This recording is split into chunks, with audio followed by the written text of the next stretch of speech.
saying it cool.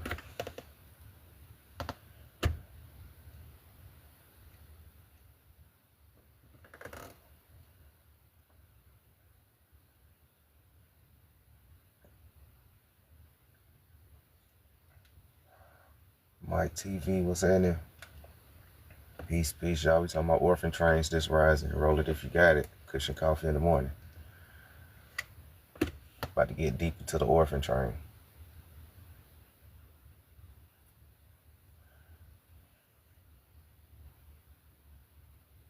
See, you were just reading the first book. I appreciate it. I hope you're enjoying it, Coop. You digging the information so far?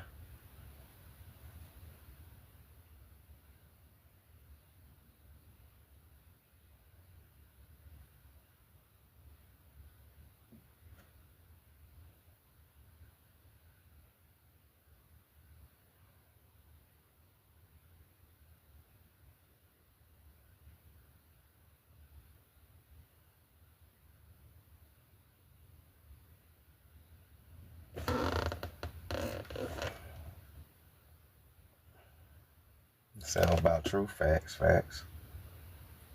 Facts. I'm glad you're enjoying it, big dog. Glad you're enjoying it, man.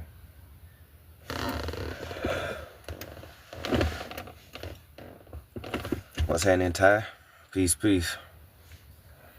Yeah, we talking about orphan trains today. And the year without summer. I know somebody was wanted me to go over that again. So, excuse me. Today we talking about the year without summer, and we deep diving into orphan trains. So we got a nice live today. I knew that was you, Coop. I had it in my mind that it was you, but I couldn't remember for sure. Okay. Well, cool. Yeah. So we talking about the year. We're going more into depth about the year without summer. And we talking about orphan train. We're gonna start with the orphan trains first though. And then, we're gonna end up into the year without summer. What's happening? Light flower in the building, peace. So, just share the live out real quick. Get some folks in here and we'll get started in just a second.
Oh yeah, I get my share on real quick.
people just think that it was a YT thing, people are actually missing the darker part of the history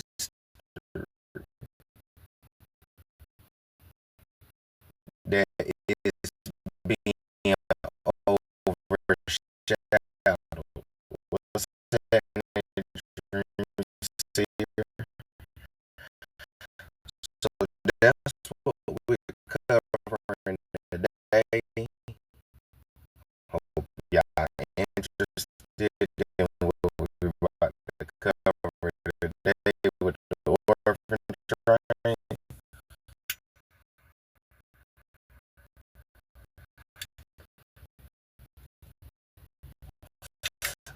So we about to get into the darker side of it. We about to talk about why is the official narrative not real. Well, I ain't gonna say not real, but largely fabricated. Right, largely fabricated. What's that into gracious? Peace, peace. So, let me go.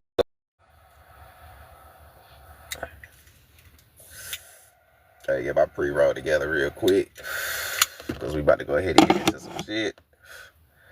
How I Learned Book Club, y'all already know how we get down. Y'all already know how we get down. All right. So orphan trains, right? Orphan trains. How many of y'all know about the orphan trains? Right? Do you know about the orphan trains? If you can respond back, just let me know. If you know about it, don't know about it, don't really know about it for real. So I know how to approach this. What's happening, Coco? Peace, peace. Thank y'all for the gifts too. Appreciate the gifts. Coco said, yeah, okay. What's happening, Cyber Bay in the building?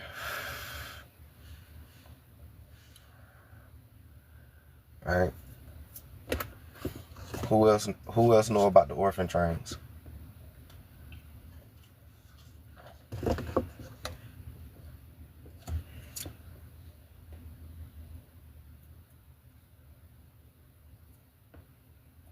You familiar with it? Okay. Okay. All right. So let's go ahead and get into it. All right. Let's go ahead and get into it real quick. Because one of the questions a lot of people should have been asking, or some of us probably already asked, I know I did when I was reading the story, is one of the questions that we should be asking is, where were the adults?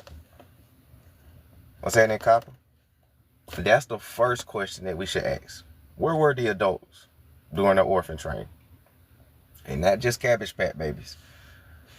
Right? Where were the adults?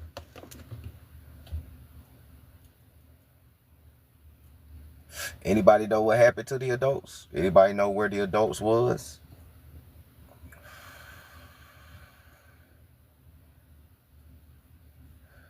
Coco said debtors prison.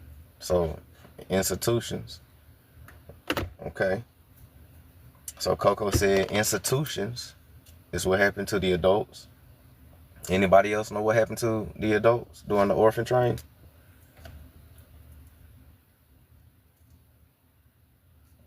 How did we end up with a nation full of children with no adults mysteriously around?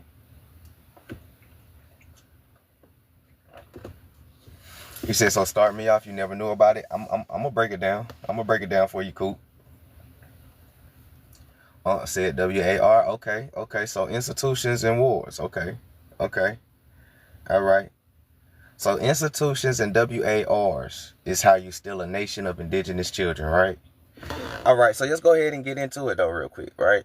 So let's just cover the basis, right? Let's cover the basis real quick. All right. Let's cover the basis. Basis.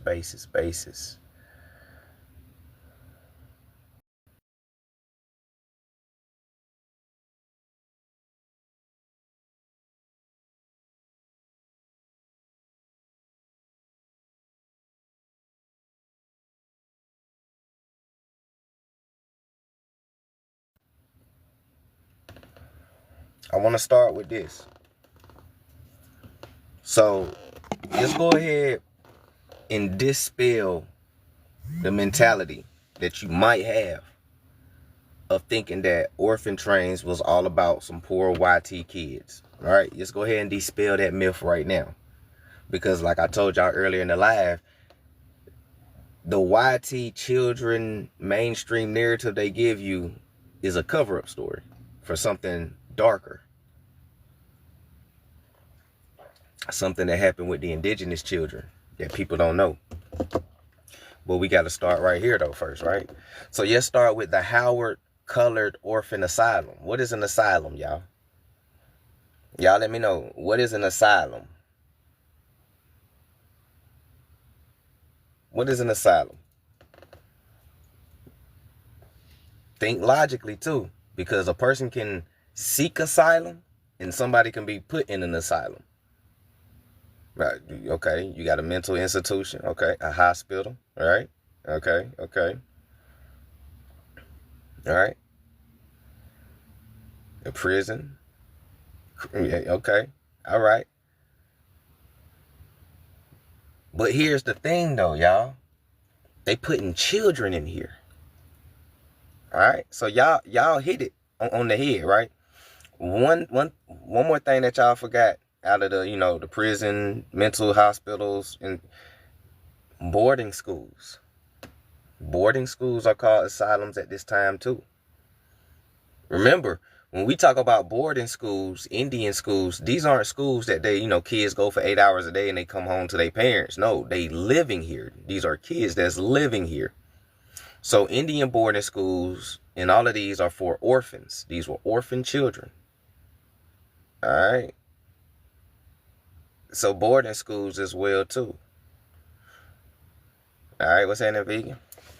So the Howard Colored Orphan Asylum, New York's first so-called black-run orphanages, right? So let's just run it down real quick, and we're gonna dodge the hijack. So Black New York, in 1625, 11 enslaved Africans, so-called Africans, right? But we know that those are West Indians, but dodge the hijack.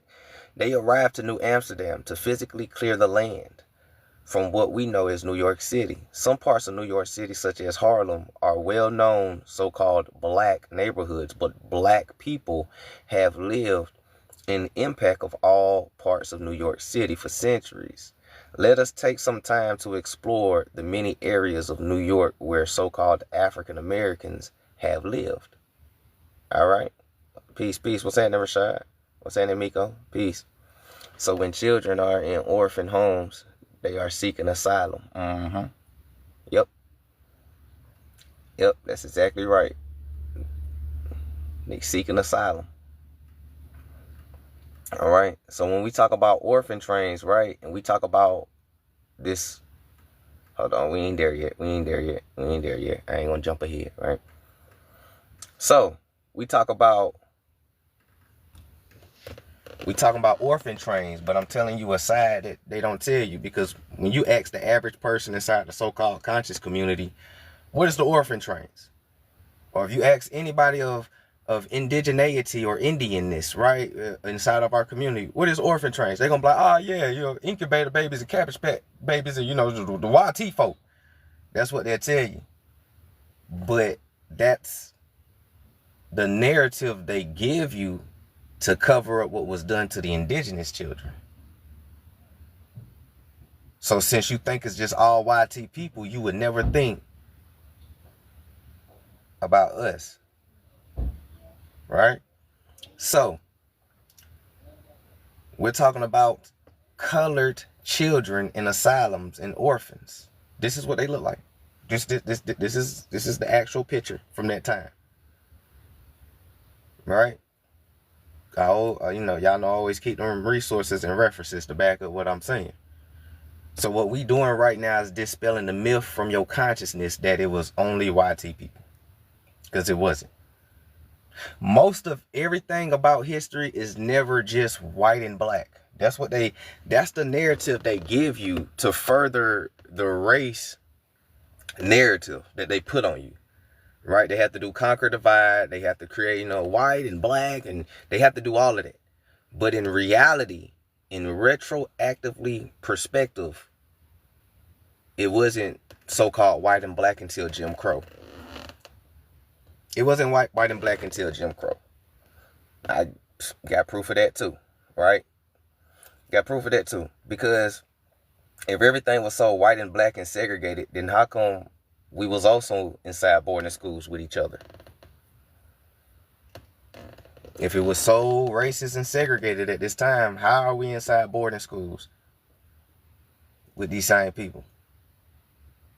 And I'm going to give you a little jug too. Some of these people ain't actually YT like you think they is, right? You look at this picture, you be like, oh, this is white kids and black kids. Boy, we be totally forgetting that biracial kids exist back then. We be totally forgetting that white passing people and light-skinned people exist back then. And if you take a black and white photo, you won't be able to tell if a person's light-skinned or white. You won't even be able to tell if a person is mixed, biracial, or YT, right? There's a whole purpose behind black and white photos than you think it is, right? So this is one of the purposes of it, to hide the fact that a lot of these so-called YT children that y'all think is YT children, they actually mixed. This is why I was teaching y'all about octoroons, quadroons, teaching y'all about white passing biracial people, right? I used the rapper Logic as an example. When Logic, the rapper, first got started, everybody thought he was a YT dude who can rap. Whole time he biracial. He's the only one of his siblings that is white passing. And if nobody knew, and if nobody told you that, you would continue to think that he was a white rapper. Whole time he biracial. See, we totally forget about the white passing biracial people in history. All right.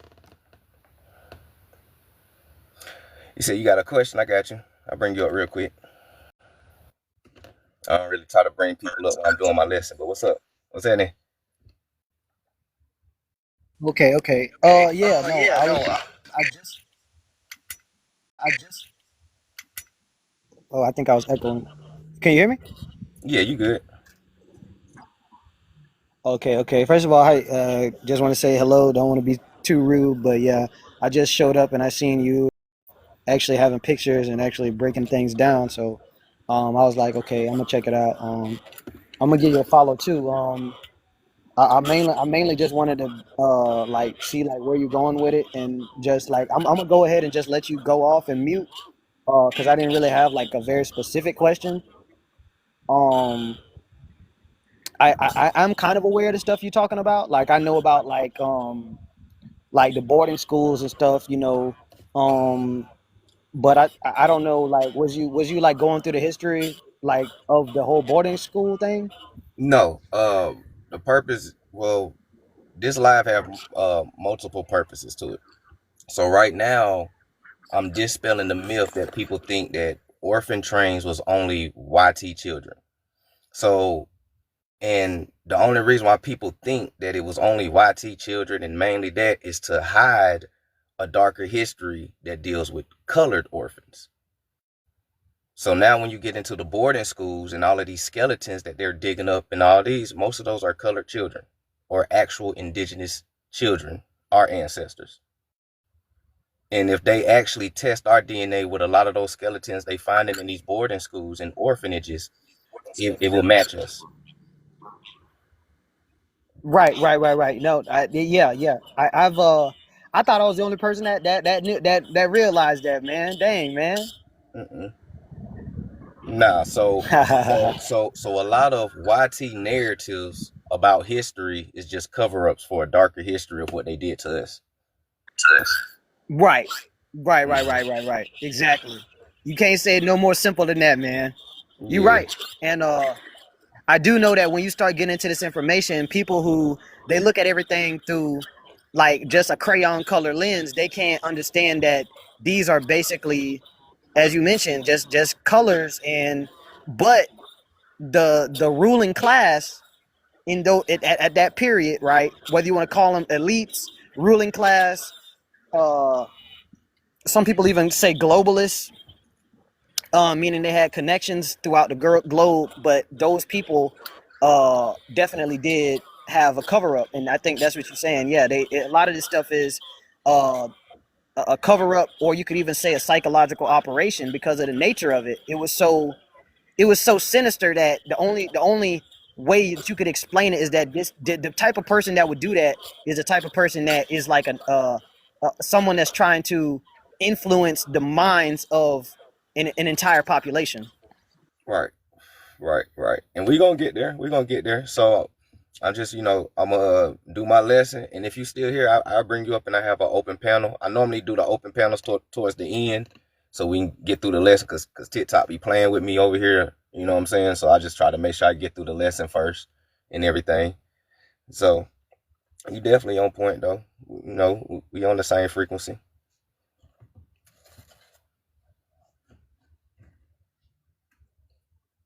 Peace, y'all coming in. I ain't see y'all come in. What's happening? What's happening? Okay, you good. I'm gonna drop you back down in the comments so I can see the screen better and everybody else can see the screen. So a lot of us was inside these schools together, right? But like I was saying, a lot of these people were like biracial people.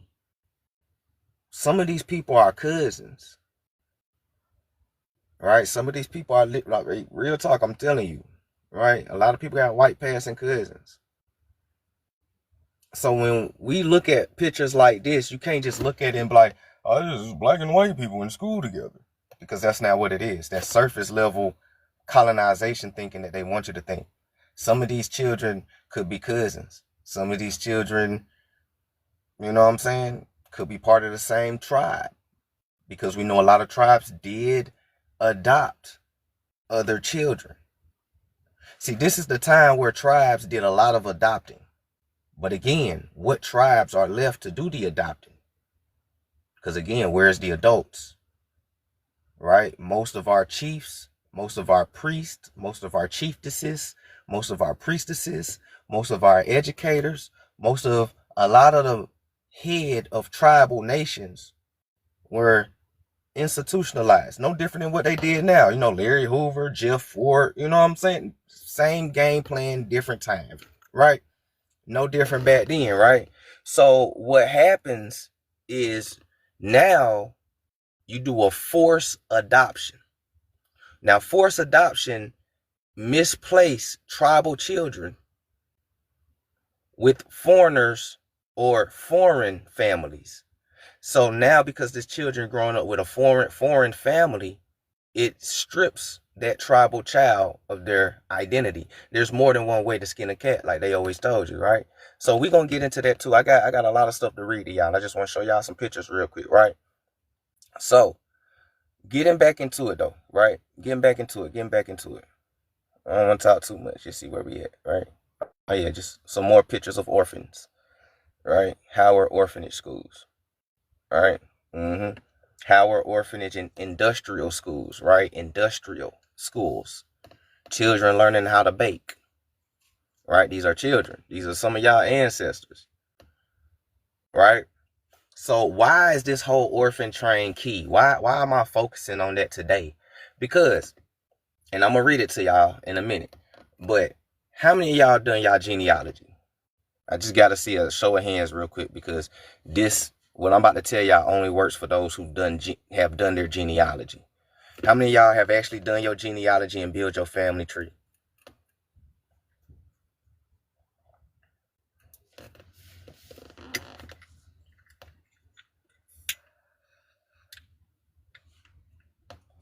Biko said he did. Okay. He said TR Matt said you still building, but you're doing it. Okay. You have. Okay, okay. So pretty much a lot of folks, right? Pretty much a lot of folks, right? Cop, I already know you did. Yeah, facts, right? So out of everybody who build your family tree, how many of y'all noticed that y'all ancestors kept getting younger and younger and younger? And what I mean by ancestors, I mean every generation you went back, they got younger and younger and younger. How many of y'all noticed that? Because I did, right? Every time from the fifth to the sixth to the seventh to the eighth to the ninth grandparents, they just kept getting younger and younger and younger, right? Hit hand, right? Copper said, yeah. Okay. The reason why our ancestors kept getting younger and younger and younger is because a lot of our ancestors were orphans and they were children. Remember, America at one point in time was nothing but children.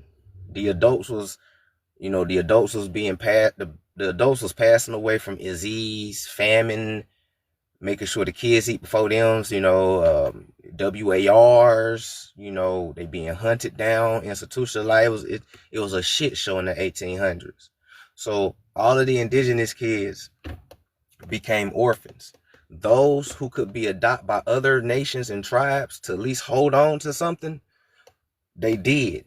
But other ones who couldn't and was forcefully adopted by other cultures of people who was coming here, immigrants, that's what happened as well too, which severed a lot of ties and it stopped the generation continuity inside the census records. This is why there's a large gap inside census records, and there's a reason why a lot of people hit a brick wall at a certain time frame, right? I've been doing this for a long time, right? On average, most of our people hit a roadblock around 1850s, 1860s, maybe 1880s is where a lot of our people hit roadblocks because that's orphan train time. That's orphan train. Some of y'all records is inside of these old orphanages. Like, I'm being real. Some of your family records is inside the basements of some of these orphanages. Because your people was probably the children who lost their parents due to WARs, institutions, asylums, and et cetera, right? One reason why a lot of us have different tribes in us is because some of us was adopted by other tribes. Most smaller tribes merged with larger tribes. When stuff like this was happening, let's say that a smaller tribe called the Wesso Indians in Savannah, Georgia, a small local tribe, Wesso Indians, let's say that they went through WARs. The adults get captured. They get put in institutions. They be unalived. And all you have is these Wesso Indian children. So what happened was they'll grab those children and put them in an orphanage. Now, if word got back to some of the Creek Indians or word got back to some of the Choctaws, right?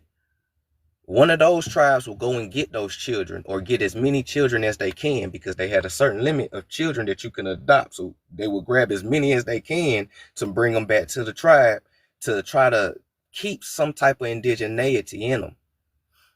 And because of that happened, now generations, you think that you're Choctaw, but in reality, you probably Wesso Indian. Or you probably think you're Cherokee, but in reality, you probably a Miami Indian, right? A lot of these tribes that you don't hear no more, right? The Fox tribe and all of this, right? Tribes you don't hear no more, right? It's a lot of that happened. A lot of other Indian tribes adopted other Indian kids, for real, right? So just peep game. The Freemasons utilized 5 tribes in rewriting entire histories. And a lot of smaller tribes definitely assimilated. That's facts. A lot of tribes definitely assimilated, right? So, oops, my bad. Wrong picture. I wasn't ready for no close-up. So let's get back. So now, I want to read something to you.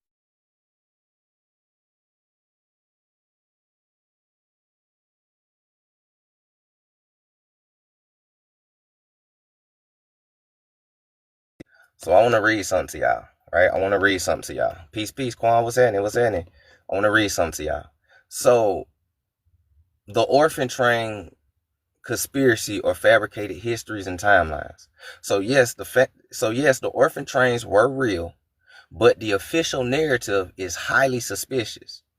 The official story they gave you: between 1854 to 1929, over 250,000 children were sent via orphan trains from the east coast of cities to New York into rural areas to the Midwest and South. This was said to provide impoverished or abandoned children with better lives on farms, right? This is the official narrative that they give you. All right. Official story don't mean real story. It just means that they just agreed upon this one story. Right. So, but here's where the crack starts to show. For one, where were the parents really? Many had living parents. Some were poor, but others were simply victims of forced family separation. Right. Part of a larger program later on in life. Number two, mass of children. All right, listen. We going down the cracks in the narrative so you can understand where I'm getting at. All right. So number two, another crack into the story, right? That nobody reported this. Nobody really reported this, right? Massive child relocations without public outcry, right? Over 200,000 children in a time of telegraphs and newspapers, but yet few headlines or resistance. This implies elite control or historical suppression, right? And what that means is, for an example, today's time, we know what, like every 5 to 10 seconds, a child go missing, right? I know my number's a little bit off right now, but we know like 5 to 10 seconds, a child go missing or something like that. That means our phone should be having Amber Alerts off the hook right now, right? But it's not. All right, so this is the same thing that they saying. There's like, bro, all these children coming up missing and yada yada yada. They being forced separated, boo boo boo boo boo. But ain't no telegrams. Ain't too many headlines for real. That's like you not getting Amber Alerts. Okay, so now, but that was part of a larger program as well too, right? Historical suppression. What are they suppressing? So orphans as workers, not just adoptees. This is where you get your child labor laws from, right? This is where you get your child labor laws from, orphan workers, right? So a lot of these children was often used as unpaid farm labor, right? Sound like slavery. And not adopted into loving homes. They wasn't adopted into loving homes. This was labor exploitation dressed as charity. All right. Most of your slave story deals with orphans, not adults. That's another hole inside the slave narrative. All right. That's another hole inside the slave narrative. Most of your slaves, right? Most of your slaves were children. Most of your slaves was children. This is where you get your child labor laws from.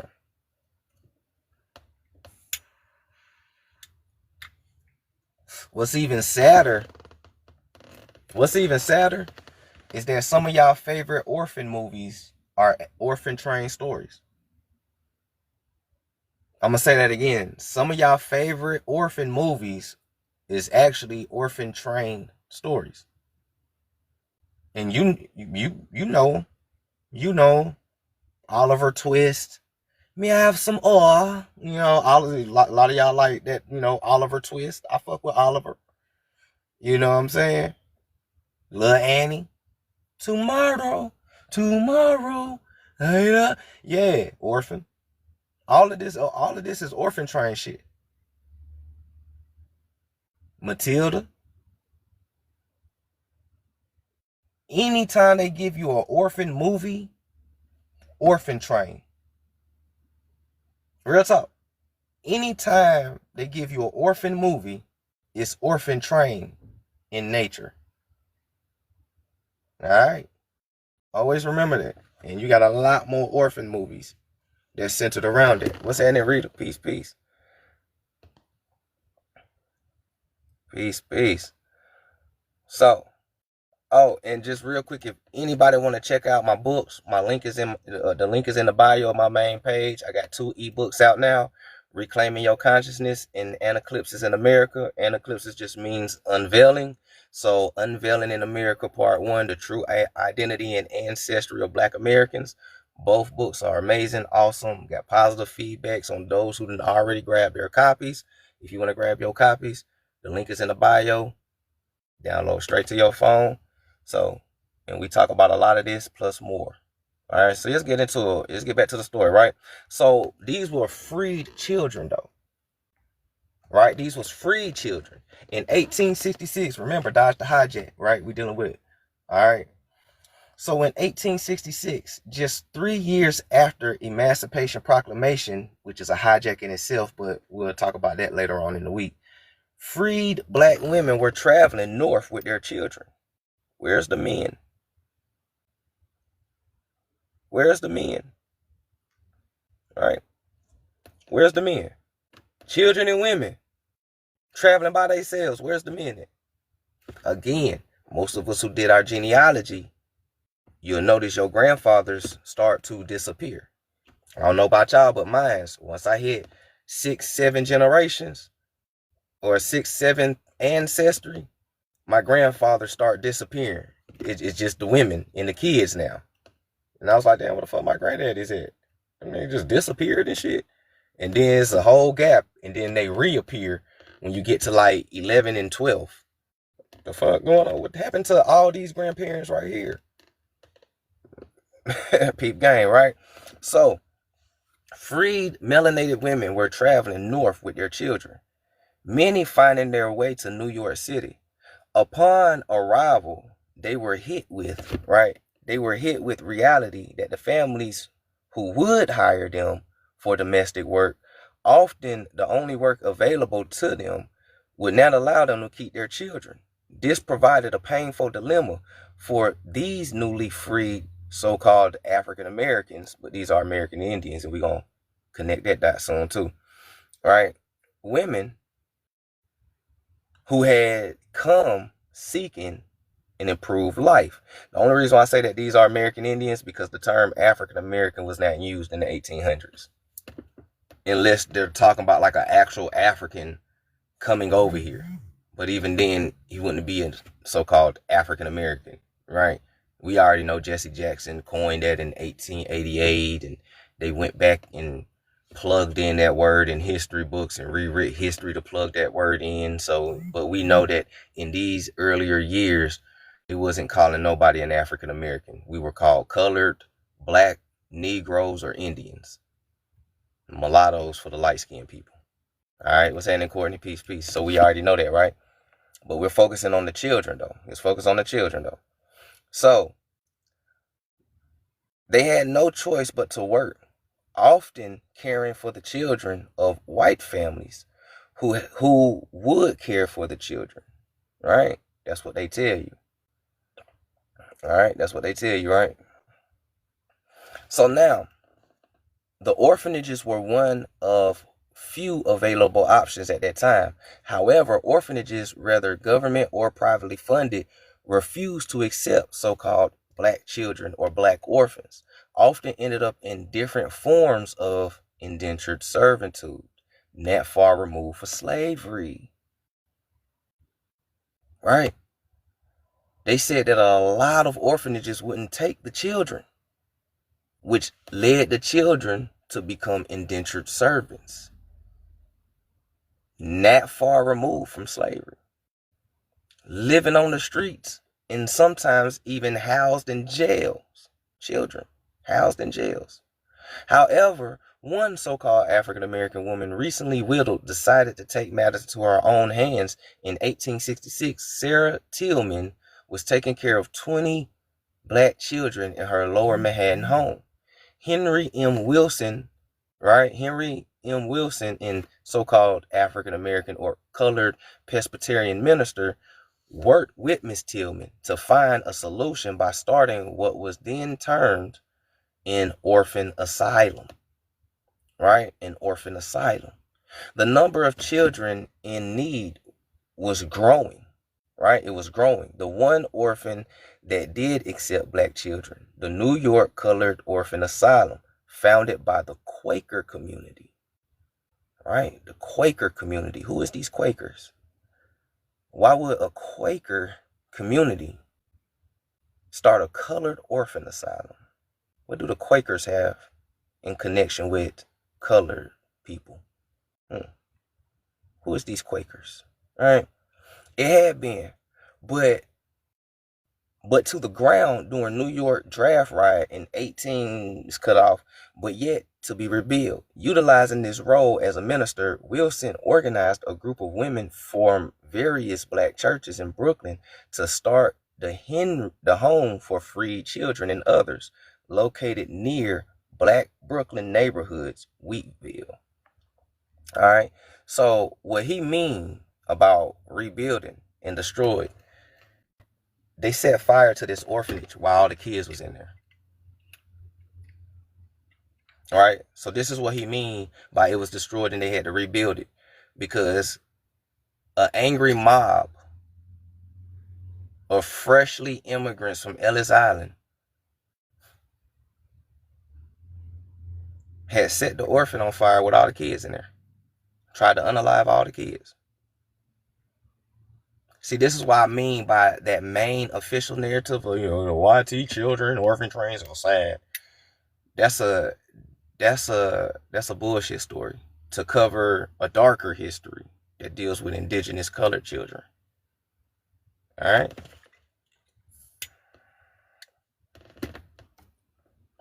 All right. So they set it on fire. What's happening, Yanni? So they set it on fire. Tried to unalive all the kids. All right. They tried to unalive all these kids right here. They set it on fire. All right. We're going to let it marinate.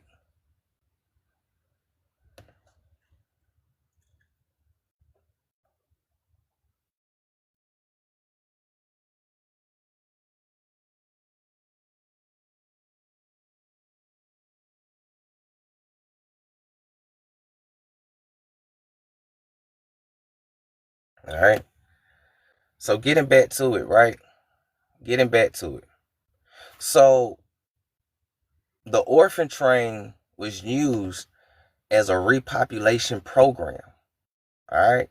The orphan train was used as a repopulation program. All right. Theorists believe the U.S. was already developed and inhabited by Moorish and indigenous Americans before 1800s, which is true. The orphan trains were part of a strategy to repopulate these cities with disconnected, reprogrammed children raised under a new history, because that's how you change history, when you change the kids. All right. All right. So how does the orphan train deal with cultural erasure?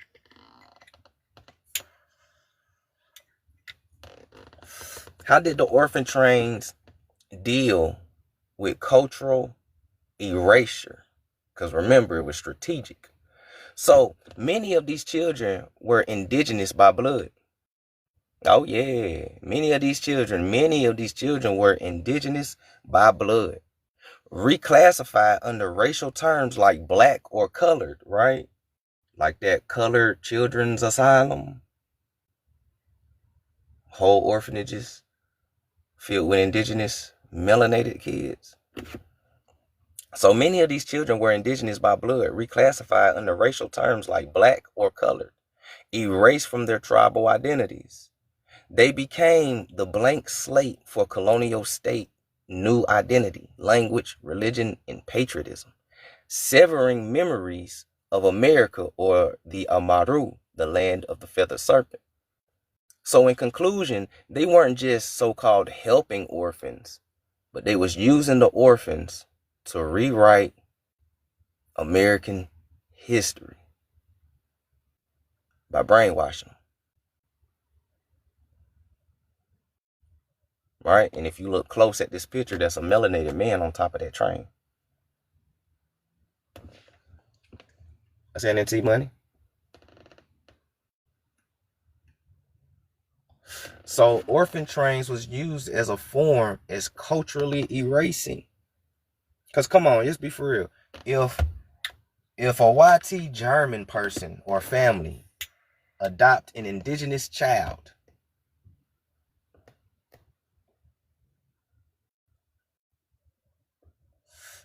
you think they're going to raise that child indigenously or Germanly?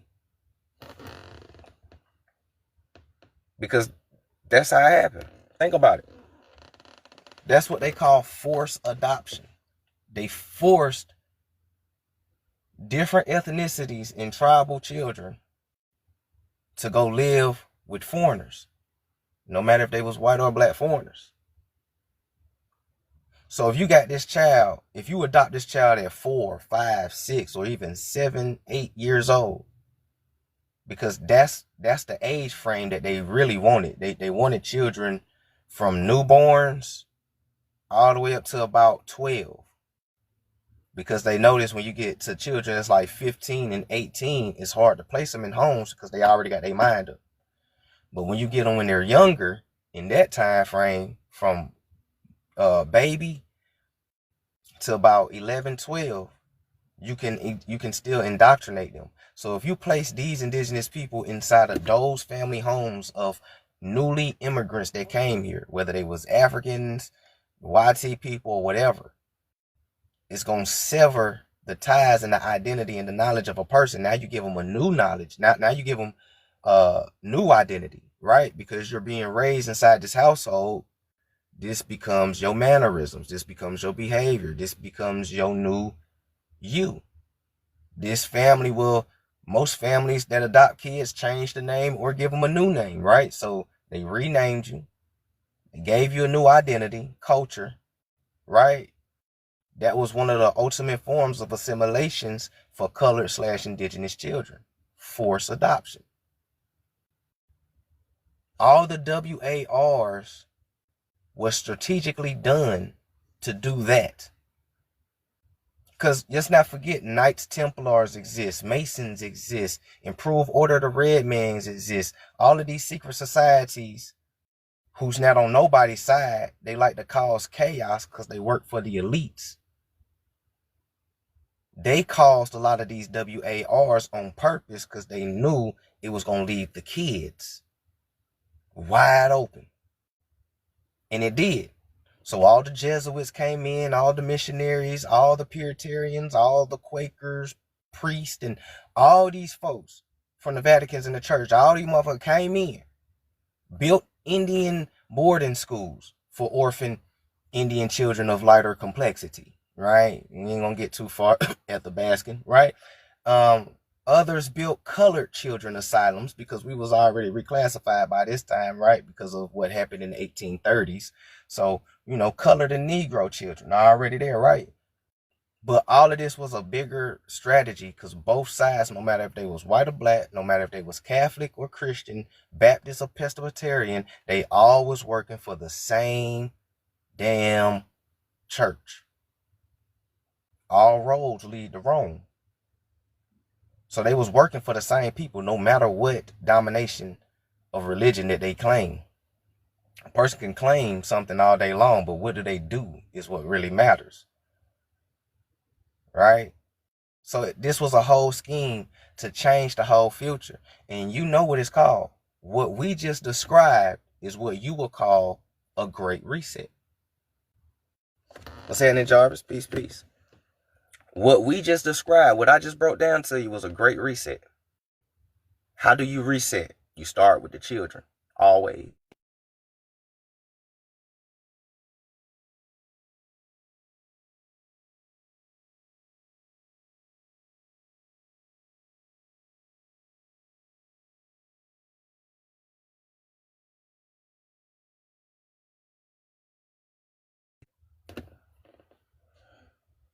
Hold on, y'all. We're going to let it breathe for a second.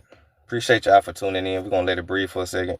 I'm one of TikTok's most shadow banned, so sometimes we take these little intermissions because we don't want to overload TikTok. I don't want to risk being pulled down because today is a good live. Everything going right. Everybody in here. What's happening? OG tried. I ain't see everybody in here, so I got to give my shout out. So we take a little intermission. So when I say I got an ebook out, hit the link in the bio. Reclaiming Your Consciousness out right now. I'm talking about everything that we talk about plus more is inside these books. And it comes with solutions, economic sovereignty information, and all of that. But let me get my shout outs in real quick, man. I ain't see a lot of y'all come in. I was too busy teaching, man. Peace, peace. Michelle Divine in the building. Peace, peace, man. Peace. Miss Hardy, what's happening? I sent you that DM. Peace. Southern Nietzsche in the building. OGJD, what's happening? Sugar Baby, what's good? West Side, what's happening? Hey, peace, peace. Rob, what's happening? Nicholas, what's happening? Evergreen in the building. Peace. David, what's good? Shout out to Dave in the building, man. Shout out to everybody. I ain't see y'all come in. Peace, peace, peace, peace. What's happening, Big Rico? Peace. A reset can only occur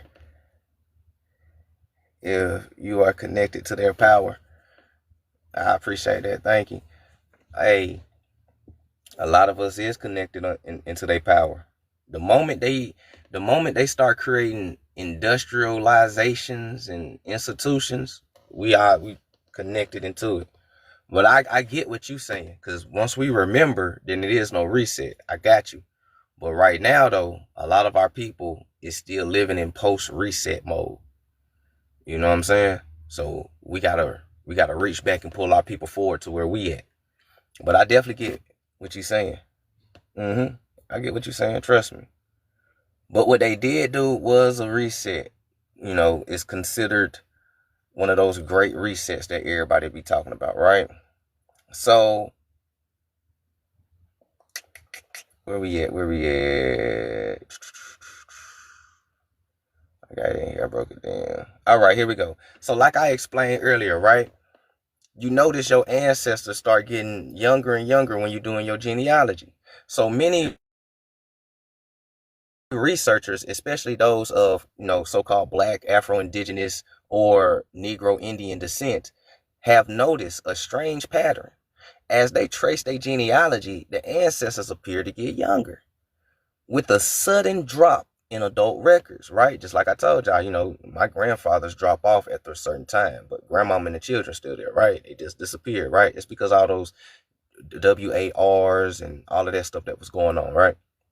So many are listed as orphans, wards, right? Some is listed as orphans or wards and have no traceable parents.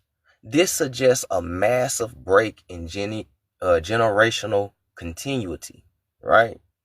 A nation of indigenous children. Post-Civil War census data, right? Post-Civil War census data and orphan records show unusual numbers of unaccompanied children with racial labels like colored, mulatto, or Indian.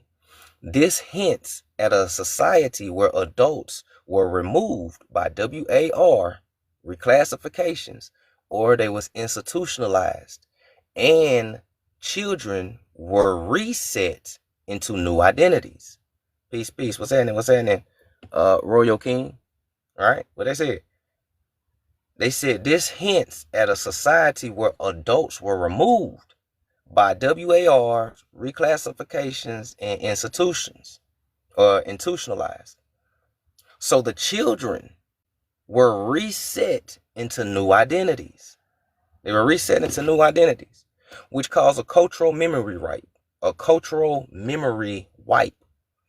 If adults were institutionalized and unalived, and children were renamed, relocated, or adopted, then entire communities were stripped of their lineage. This may extend the difficulty of tracing indigenous/Black ancestry past a certain point. And that certain point would be between 1880s to 1850s. All right. Okay. All right. All right. So, historical mechanisms of erasure, right? So we about to get into the mechanisms of erasure. How do they do this erasure / reset shit so good, right? And it's the same shit every time, right? So to unalive the Indian and save the man, you have to have orphan trains first, right? You need mass relocation of children with no records. All right, that's first. Then you go to the freedmen records, right? And label tribes as ex-slaves and Negroes. All right. Then you go to the Dawes rolls and you deliberately exclude the true tribal descendants. All right. And after you've done all of that, you start creating asylums and prisons to house and experiment on the adults covertly and the children.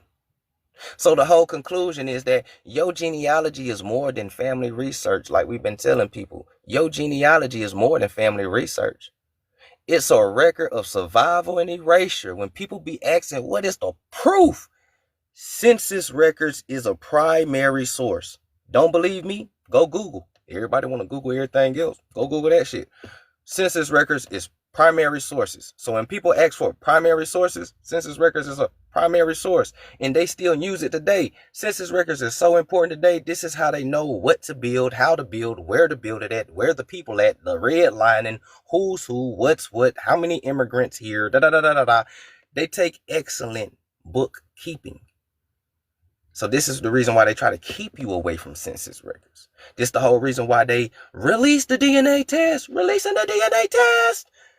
And everybody's so hooked on DNA. Right when people were starting to get focused on genealogy, they released DNA to put people back to sleep. Because genealogy isn't just, oh, here's a census record. I found my ancestor. Here go his name and where. That shit, that's only the surface level. You know what comes with census records when you find your ancestry? Wills, inheritance, land patents, invention patents, your family history. And most of our family history debunks slavery. Because thousands of us done built our family tree and we ain't find that one African or slave in our shit. And then most YT Americans, your average YT American, 80% of white America descend from Ellis Island. So these niggas wasn't slave owners. They got here after slavery. That also debunks the slave narrative, and it destroys their false sense of ego supremacy that they have over you because they think that they used to own you, but they wasn't even here. Because most white Americans come from Ellis Island descendants. So who in what orphanage taught y'all that y'all was supreme over us? Because y'all know that they taught us different things in these boarding schools. They taught them something totally different, and they taught us something totally different. And then when they unleash us into the public amongst each other, you got division and chaos.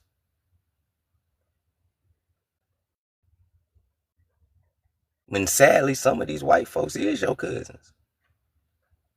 You see pictures of them in the 1800s with Big Mama all the time. Because we adopted a lot of them too. Yeah, a lot of colored families adopt white kids. Who you think was adopting the white kids? The white folks were sending their kids over here. Who you think was adopting them? How you think a lot of them got into these Indian tribes? Man, how the fuck you Cherokee? Boy, look at you. Man, my great-great-grandmama. Yeah, his great-great-grandmama was an orphan. And whoever tribe she went to adopted her. And she was raised as an Indian. There's so many gray areas to the story that you can't just look at history black and white, and you damn sure can't be colorist, because you're going to confuse yourself and you're going to do yourself a disservice. Right? Fact, slavery never happened like the movie. Never happened like the movie. Right? So peep gang. So your genealogy is more than just family research. It's a record of survival and erasure. A lot of us got the census records that show Indian, colored, Negro, black. That's literally the evidence of erasure. That's literally. We literally have the evidence of erasure in your hands. If you have those records that show your ancestors going from Indian, colored, Negro, black. That's literally erasure. And you have it in your hands. And you can prove that your people was ethnocide by the U.S. government. That's called tyranny. That's called tyrannicalness. But anyways, the pattern of vanishing adults and dispersed children may be evidence of a forgotten or hidden national trauma.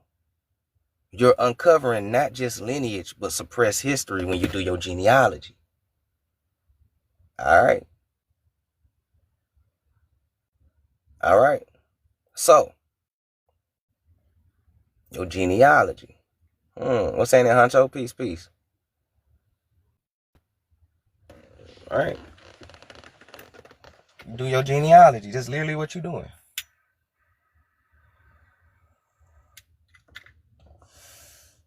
To rewrite a people's past is to erase their future. To bury their time is to steal their soul. I want y'all to understand it, right? I want y'all to understand it.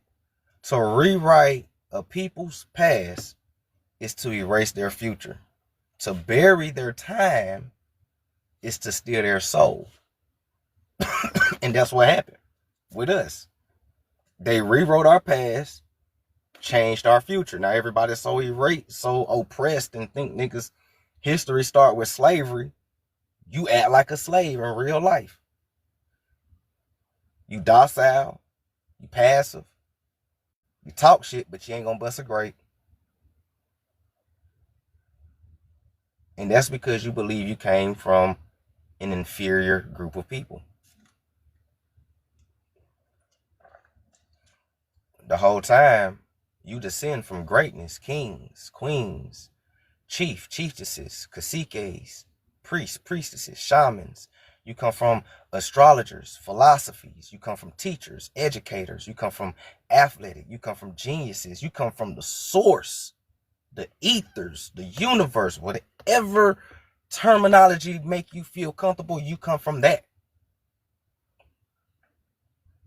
But they start you off with slavery because what you think you manifest. That's how energy works. What you think you manifest. So they can't have us thinking that we come from greatness. This is why everybody's starting to when we as melanated people talk about our greatness, other people turn into COINTELPRO agents. For real. You turn one person dark skinned, everybody will lose their shit. That's because that's that COINTELPRO. Y'all know Jesus was a black man. Oh my God, everybody in the world was black. We was kings and shit. Oh, here we go. Niggas start doing that stupid shit. Turn one person melanated. They'll lose their shit. Turn 5 people melanated. They start glitching. You turn a whole nation dark skinned. People be ready to put you on the goddamn FBI list. You got immigrants trying to call ICE on you. That's how bad this shit is. That's how bad it is. And she be watching my lives, so that's why I said that. She be watching my lives. You be having immigrants trying to call ICE on you. You got motherfuckers protesting. You guys are next. No, we not. We been telling y'all that we can't be deported. Boy, what y'all talking about? You guys are next. Oh my God, you guys are pretending. I'm gonna call ICE. Have you guys deported back to Africa? Girl, they tried to send us back to Africa with Walter Plecker. They couldn't do it. You know why? Because we are an American. African is a misnomer. You can't deport me. Where are you going to deport Science from the Conscious Mind at? You going to send me back to Atlanta? That's the only place I could be deported to. Atlanta, Georgia, Southside, College Park. But anyways, though. But to rewrite a people's past is to erase their future. And to bury their time, meaning their timeline, is to steal their soul. Don't let it go over your head.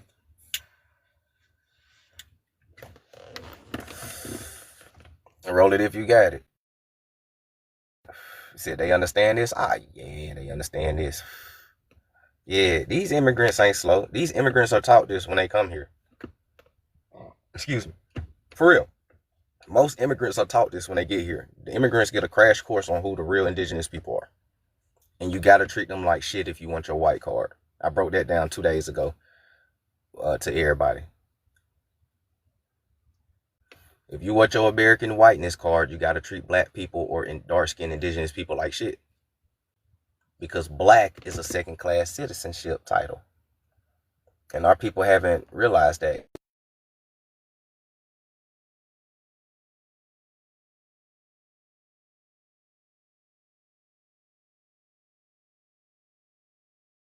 All right?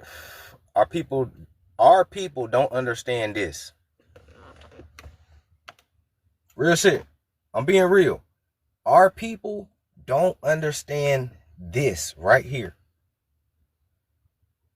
No matter, bro, bro, look, and I'm gonna tell you why it's like this.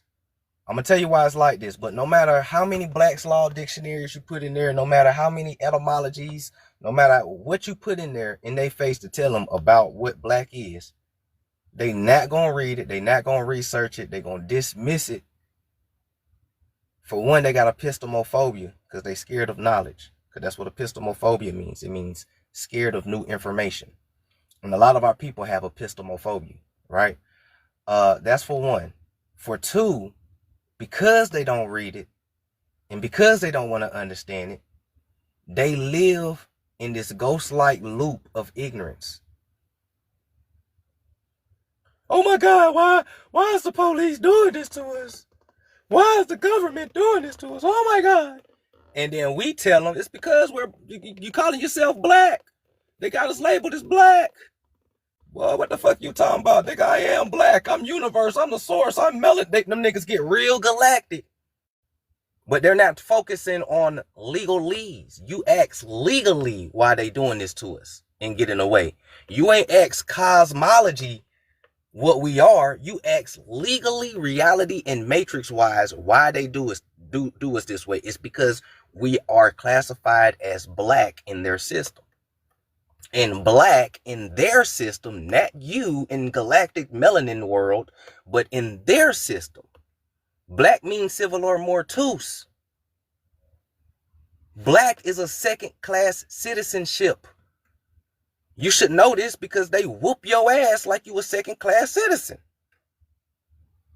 Why is everybody, immigrants come here and they get put before us? It's just because they're white. White, first class, black, second class. It ain't rocket science. You see it with your eyes. You just don't want to believe what you see.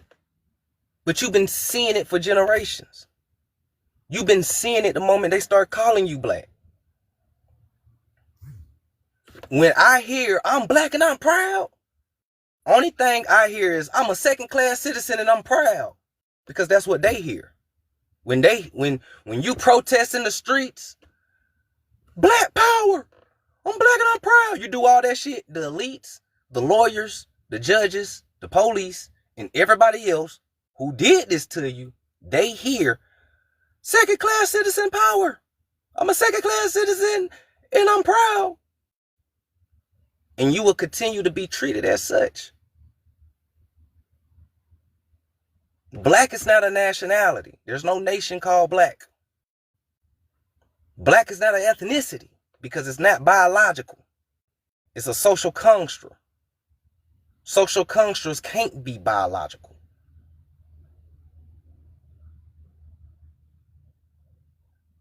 Reparations is for nations, not social constructs. If you want reparations, you better find your nationhood. And we've been telling your nationhood the whole time. They made you hate your nation. That's the problem. They made you hate your nation. You hate being called an American. You don't like being called an American because you think when people say America, you think 3Ks. But that was a psyop that was placed on you too, to make you hate where you're from, to further reinforce that you came from somewhere else in your mind. When all of your inheritance is right here. All of your treaties is right here. All of your ancestors is buried right here. Some of our ancestors is in Lake Lanier, like mine's. People be like, well, I want proof that you're Indian. You got to go scuba diving in Lake Lanier.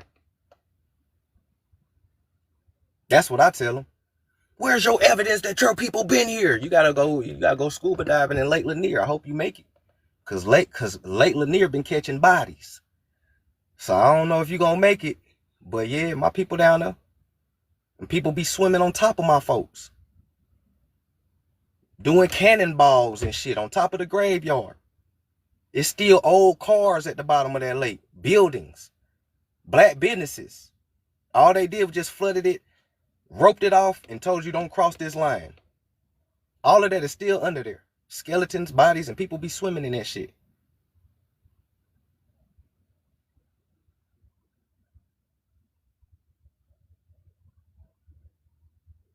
All right? Whole town.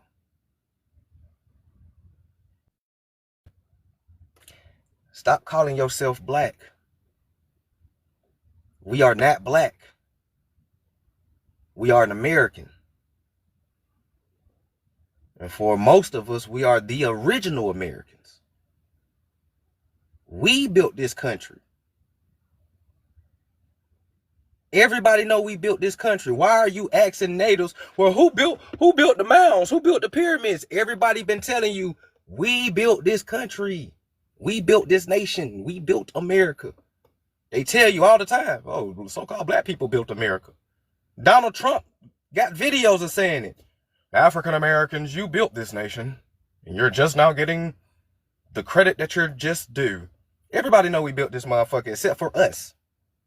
We think we come from Africa. Whole time we built this. Everything people don't even look, bro. They brainwash our achievements so bad. People think that we ain't got no culture while sitting at a stoplight. Black people ain't never invent nothing here, but they stopping at a stoplight. You guys ain't got no culture, but they car got an automatic gear shift. Black people lazy, they ain't do nothing here, but they got a radiator that heat up their homes during the wintertime. You guys are immigrants. But when you invented the surgery that probably saved your people's life, gas masks, toilets, hygiene, soap, lotion, music, entertainment, we invented it all. People don't even know that the United States of America was the first black business. That was, oh boy, that information is widely wiped from history. Oh yeah, everybody talking United States was a corporation. Yeah, it was a black-owned corporation at first, until we got hijacked.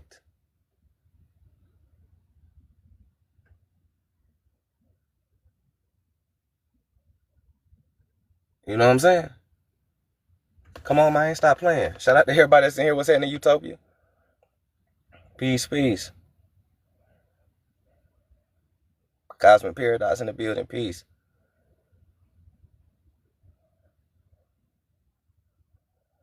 Of course the Chinese was here. I know the Chinese was here, but guess what? The Chinese was dark skinned too. Thomas Jefferson, matter of fact, Thomas Jefferson quoted, and everybody liked Thomas Jefferson, right? President, very credible man, right? Very taught in history. Thomas Jefferson said that America is the seat of the human race, and that the humans of America populated the Eastern Hemisphere, and not what they're trying to tell you. He also said that the original Asians come from the American Aborigines. This is why the original Asians resemble the American Aborigines. And he ain't talking about Native Americans. He talking about us. Because you can go to Papua New Guinea and find people that look like us. You can go to the Philippines, find people that look like us, right? You can go to the Malaysian islands, find people that look like us. You can go to China and research the Qing dynasty, the Shi dynasty. The Shi dynasty come from the Shi of Marus, from here, which proves Thomas Jefferson was right, because the only way that the Shi dynasty in China could ever be a thing is if they come from the Olmec and the Maya Shi from here. So Thomas Jefferson was telling the truth on that one. So yeah, the Chinese was here. The Chinese come from us.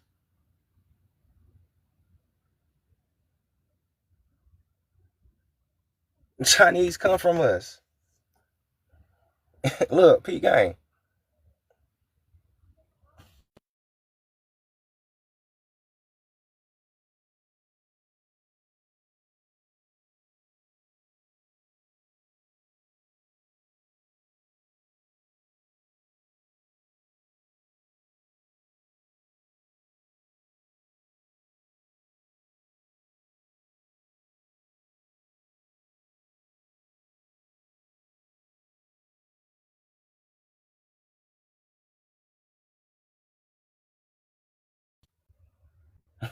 Come on, look.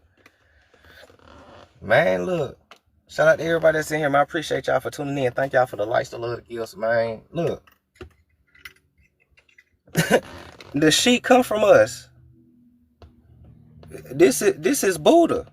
This the real Buddha. This ain't that fat bald head dude that they be showing you inside them Chinese restaurants. This the real Buddha. This is real Buddha right here. And the crazy thing is, Buddha Temple is in the Grand Canyon. The hell Buddha Temple doing in the Grand Canyon? His real name ain't even Buddha. His real name is Guara, like Guatemala. His real name is Guara, and his mother is Maya, like the Mayans. So this character that they told you, who is Buddha, his real name is Guara, which is where you get Guatemala from, and his mother is Maya. And so-called Buddha's temple is in the Grand Canyon.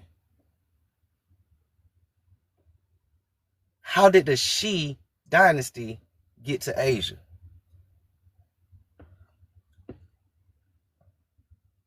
And who is the original Asiatic Negroes?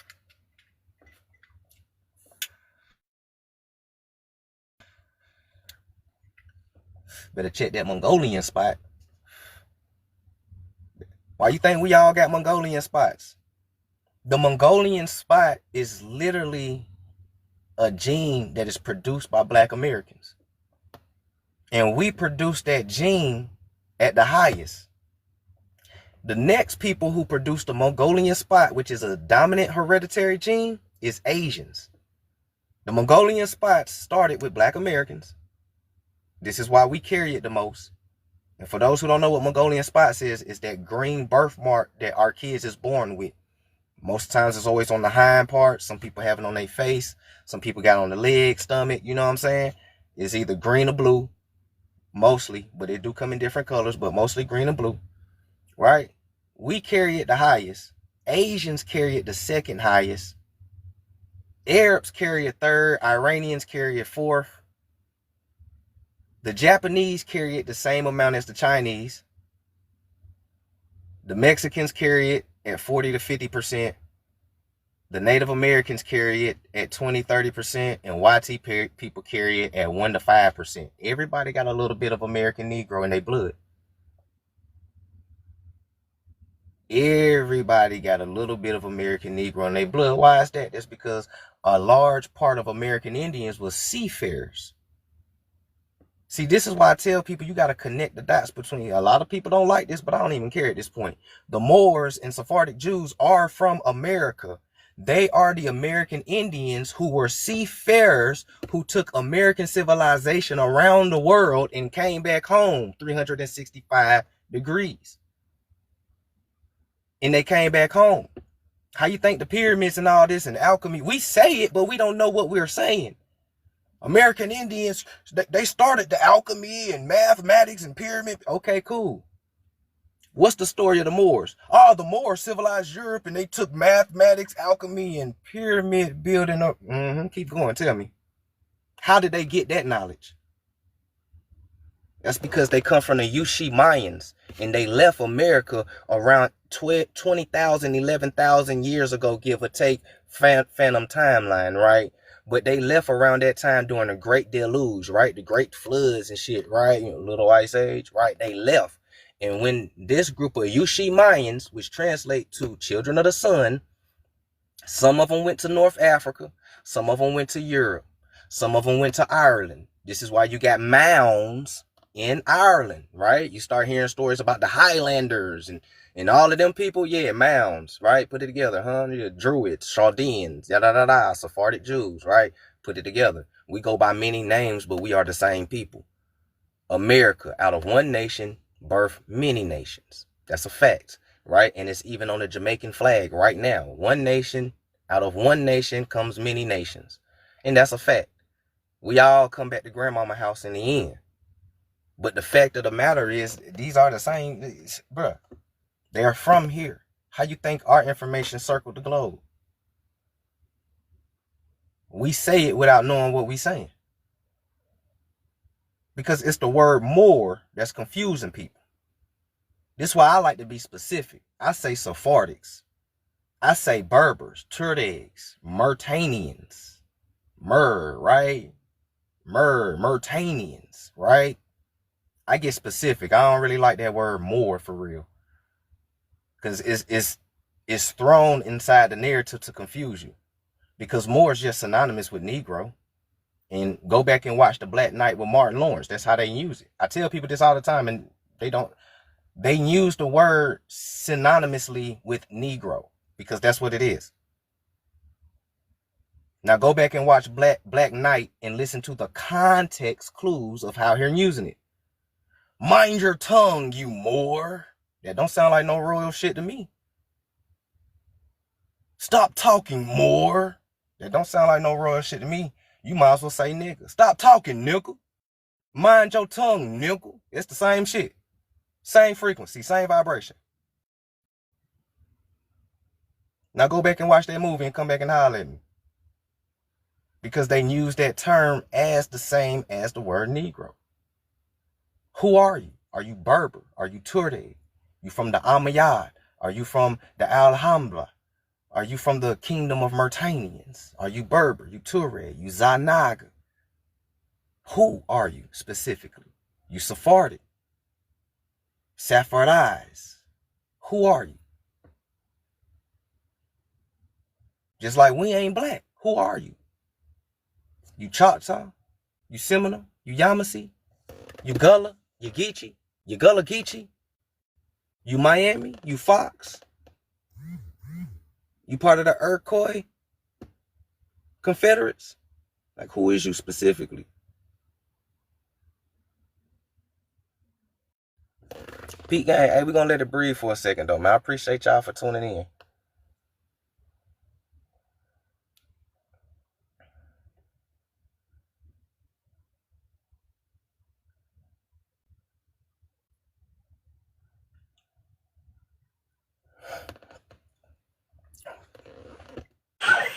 Yo. Peace. How you doing? I'm cool. What about you? Man, it's sunny outside, man. I'm out here. But tenfold.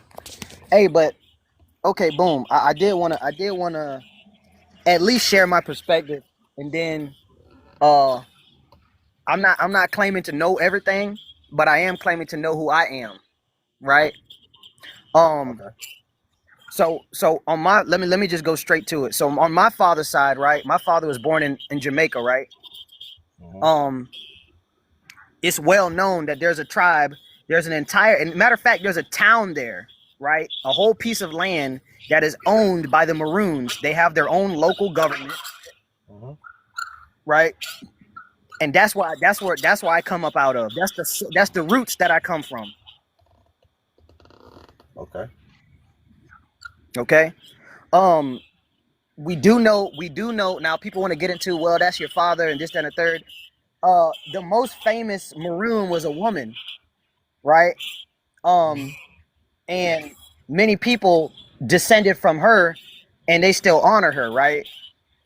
Um, so for those that want to say, oh, that's just patriarchy and this, that, and the third, and that came later, and this, that, and the third, no, the Maroons were a tribe of people that were calling themselves Maroons before they even touched that particular landmass. That's how we know for sure that Moors were intercontinental, right? But I did want to touch on this, right? The term Moor and Negro. First of all, the term Moor and Negro are interchangeable. You know that, right? Because when you really look at the etymology of the word Moor, it's basically referring to the shade of the complexion of that people. Yeah, phenotype. Right, the phenotype, correct. But there is a lot of stuff. Let me I know it's a lot of let me say this first before for anyone listening. I'm not against no one that identifies as American indigenous. I identify as American indigenous, right? All of the Caribbean islands are part of the Americas. Right. Right? So from the tip, so for people that want a complete, so from the tip of I believe it's Chile, right? From the tip of Chile all the way up to Greenland, that's all Americas, and all of the islands and all of the islands associated with that, right? But for people that want to, what people have to understand, what I feel like people miss, like, you know who Noble Drew Ali is, right? Yeah, I know who he is. Okay, right. So what people have to understand is this thing called nationality is a spiritual thing as well, right? Just like how there is rites of passage in certain tribes, to where if you're a boy and you want to become a man, you got to go through a certain task. You get what I'm saying? In order to say that, okay, now I'm recognized as a man. What a lot of people don't understand is that this stuff that people say, well, why you call yourself a Moor? Ain't that, people could get it and try and say that, oh, that's English. Well, I'm gonna share something with y'all, right? I taught myself how to read hieroglyphics, right, from start to finish, and I can tell you right now, there's no vowel in hieroglyphic in the hieroglyphics, but even MR is used as referred to as a people all the way back then. Now, I say that to say this. I understand that the Mayans and these people contributed a lot to global civilization. I will never deny that. But we have to understand something else as well, right? Africa, and I'm never going to back down from this, Africa is the motherland. People say, whoa. No, we found this and we found this over here in the Americas. There's more pyramids over here in the Americas. Okay, cool. Let's relax. Because one thing that I can say is a fact, that in Africa, there's more than 3,000 ethnicities, and they speak more than 2,000 different languages. That's because they all immigrated to Africa. They're not really from there. No. Yeah. That okay. So I can tell you that. Check this out. I got 4 books written by universities of Ghana, Nigeria, and everything, right? And other African oral stories. Tribes like the Mandinka, they come from the Middle East. Tribes like the Shona tribe, they come from Persia. Tribes like the Hausa tribe in West Africa, they come from the Middle East. The Khoisans they look Asian because they come from Asia. Like these are their origin stories of these people, telling you where they come from. Okay. A lot of those people don't come from Africa. Okay, cool. So let me ask you a question right quick, right? If we know that we're intercontinental, I like that word intercontinental, right, rather than global. If we know for a fact that we are intercontinental people, what are we debating? What are we debating over? I'm not debating nothing. There's everybody else that get mad when we say that Africa's not the motherland because America's the first land out of the waters and the first inhabitant. Okay. No, but see that okay, but see, I see that as a division. That's Why? not a Because division. if someone, It's only a division because y'all don't want to accept that truth. but who is y'all? Who is y'all? Everybody who think Africa is the motherland with no proof that Africa is the motherland, when Africans trying to be like Americans, we ain't trying to be like them. They trying to be like us. They trying to come over here Ah, back home. We ain't trying to go to my Africa. friend, my friend. Hold on. Now, okay, cool. You could say that, but let me also share this with you as well, right? Um, there's 52 countries in Africa, right? Yeah, there's a lot of countries everywhere. Okay, no, that's not true. How many countries are there in the Americas? It's not 52. So this is what I'm trying to help people understand, right? And that's just the Because I United could go States. That's just the United States. If we remove the colonizer land, if we remove the colonizer's land, and we talk about that, you got to include Greenland, you got to include Canada, you got to include Central America, what you call Central America, and you gotta consider South America, right. because all of that is America. Right. So America I would got you. technically have I got you. So America would technically have more countries than Africa, and we're bigger. Okay. That's not true, by the way. That's not true. That's That actually Africa true. is That's actually true. And my homeboy Opium got a whole Are chapter you in his talking? dictionary. Hold on. Are you talking about? My Hold my on. homeboy my homeboy Opium got a whole dictionary called the Chaplain's Dictionary, which breaks down per square feet each continent is. America's bigger, literally. You talking about North America? Because that is what they America. consider as being a continent. I'm not using colonial times. I'm talking about America. I'm talking about realistically Okay, logic. right. I'm talking about logic, common sense. America.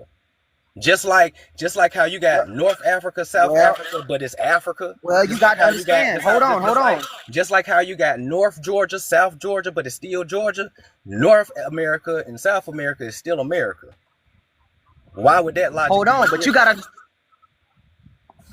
Okay, so check this out. I'll rock with you.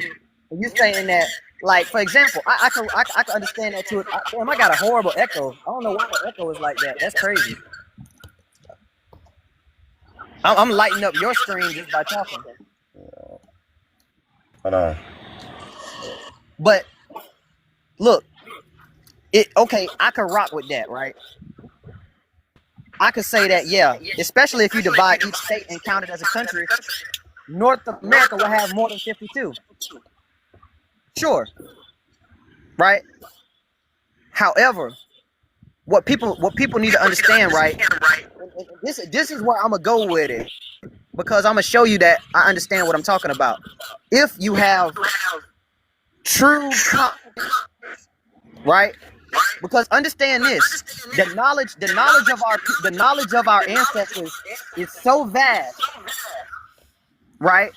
Which we're literally talking about the entire universe, that no one person is going to be able to divulge all of it. That's why priesthoods were set up. Understand what I'm saying?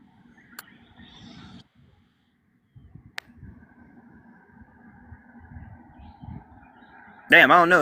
I don't know where he went. I said I'm still here. You there, brother? Yeah, I'm still here. Live glitching a little bit. Okay. But I was just trying to see this, right? Do you know about the Emerald Tablets? Yeah. Okay, have you read them like start to finish? Yeah. Okay. So if you understand what the Emerald Tablets actually are, right? Who wrote that? Was a multi-dimensional. I'll give you the simple answer. I could give you a more complex answer, but it was written by a person that had a basically divine blueprint, and what we call that common language today is priesthood. So it was science. It was a science. So it was science. It was a science And what they did is essentially they manifested it through their birthright. So it was a manifestation and an artifact that was left as evidence of our birthright. Now,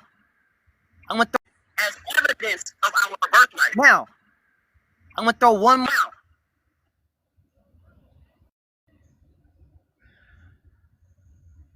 My live glitching. Hold on. I don't know what's going on. Hold on, y'all. My live lagging. If y'all can hear me, hold on. I don't know what the fuck just happened. Is the live lagging for y'all? I don't know what just happened. Can y'all hear me? Is the live good on y'all end? Mic check 1 2 1 2. Is the live straight? I don't know what happened. Said it was glitching. Okay, yeah, it was probably the ancestors. it was probably the ancestors. Oh man, I don't know what happened. Hey, I'm not even by the phone. Look, hey, I'm not even by the phone, bro. Look, I'm paper plate at another. Hey, touch it. The right answer was to who wrote the Emerald Tablets was Thoth. It wasn't nothing. That lets me know that you ain't read the Emerald Tablets because you don't even know who wrote the Emerald Tablets. It was Thoth. Thoth was the person who wrote the Emerald Tablets. So now we know that Thoth wrote the Emerald Tablets. Also, Thoth is known as the anti-God, meaning that Thoth came from America. And he took the knowledge to Africa. But we ain't talking about that, though. We talking about orphan trains. Right? We talking about orphan trains, though. We talking about orphan trains. But we ain't talking about that. Right? We talking about orphan trains. We talking about Asiatic Negroes. Buddha. Alright, he said Queen. You really think... No, I mean... If you know that, then you shouldn't think that Africa's the motherland. We're going to let the live breathe for a second. It's still a little laggy right now.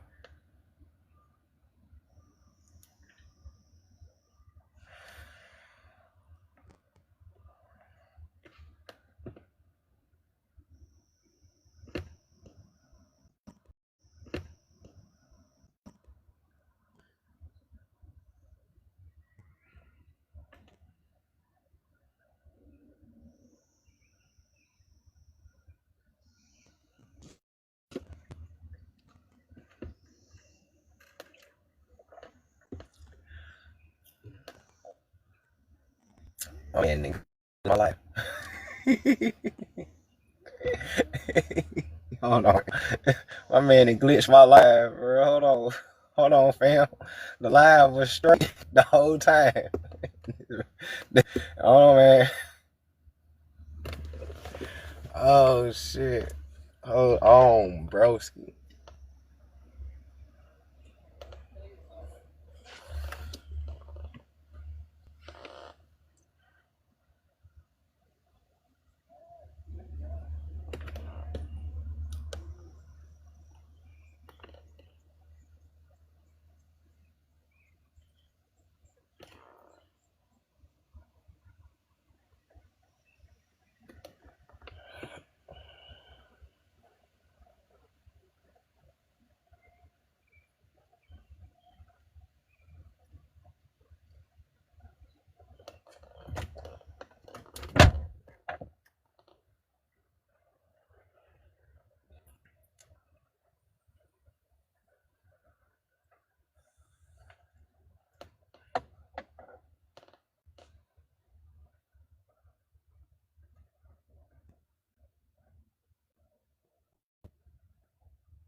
Come on, Tiki Top.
My whole shit froze for real.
There we go. Mic check 1 2 1 2. We good? Can y'all hear me now?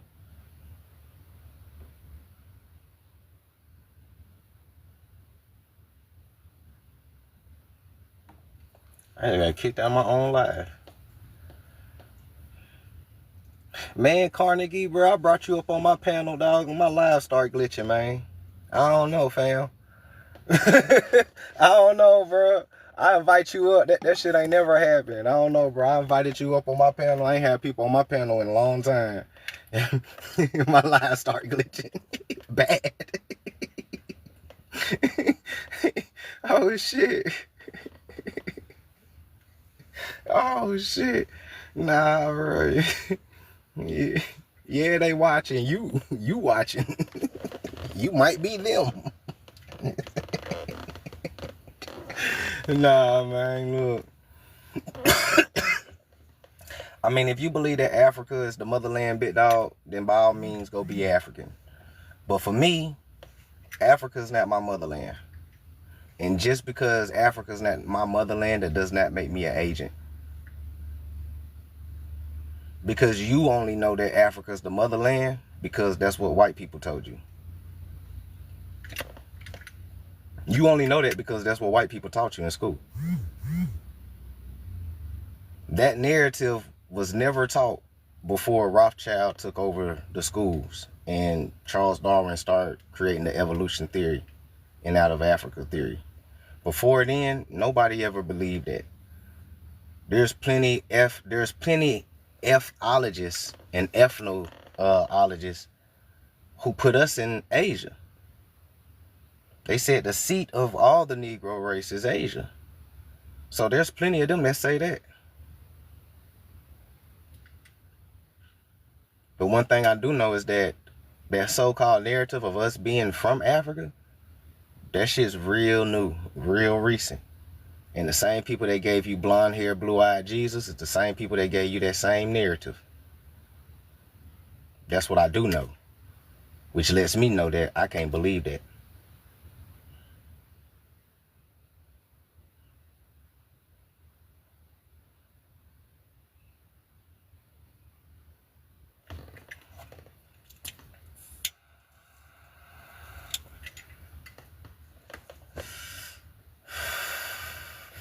So shout out to everybody that's in here, man. We was in here talking about orphan trays originally, and I was breaking down, you know, the indigenous part of the orphan trains, right? So just to recap it for everybody who's just coming in here, we're talking about orphan trains.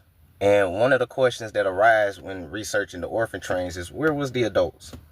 Who stole a nation of indigenous children, right? The orphan trains was very strategically done. The whole purpose was to sever the identity.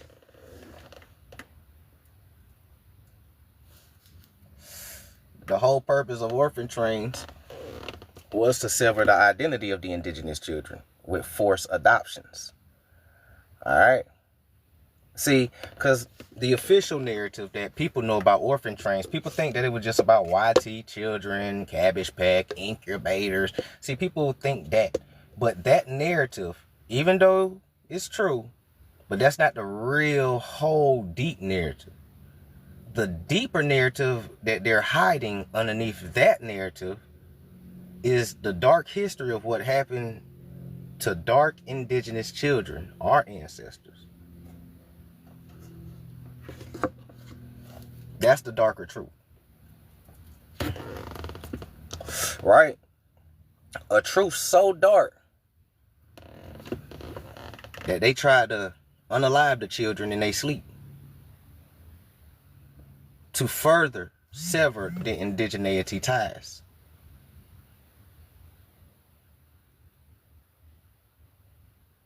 Okay? So this is what we're talking about here. Right? See, this is what we're talking about. All right? So, picking up where we left off at, right? We covered where was the adults. Adults may have been unalived during the wars, reclassified, or even enslaved or institutionalized, right? Boom. This is the orphan trains where the children removal, right? Across the border, a population reset, right? We was talking about a reset, right? The reclassification of indigenous people by the late 1800s, many so-called natives, particularly dark-skinned ones, were recorded as Negro, colored, and mulatto.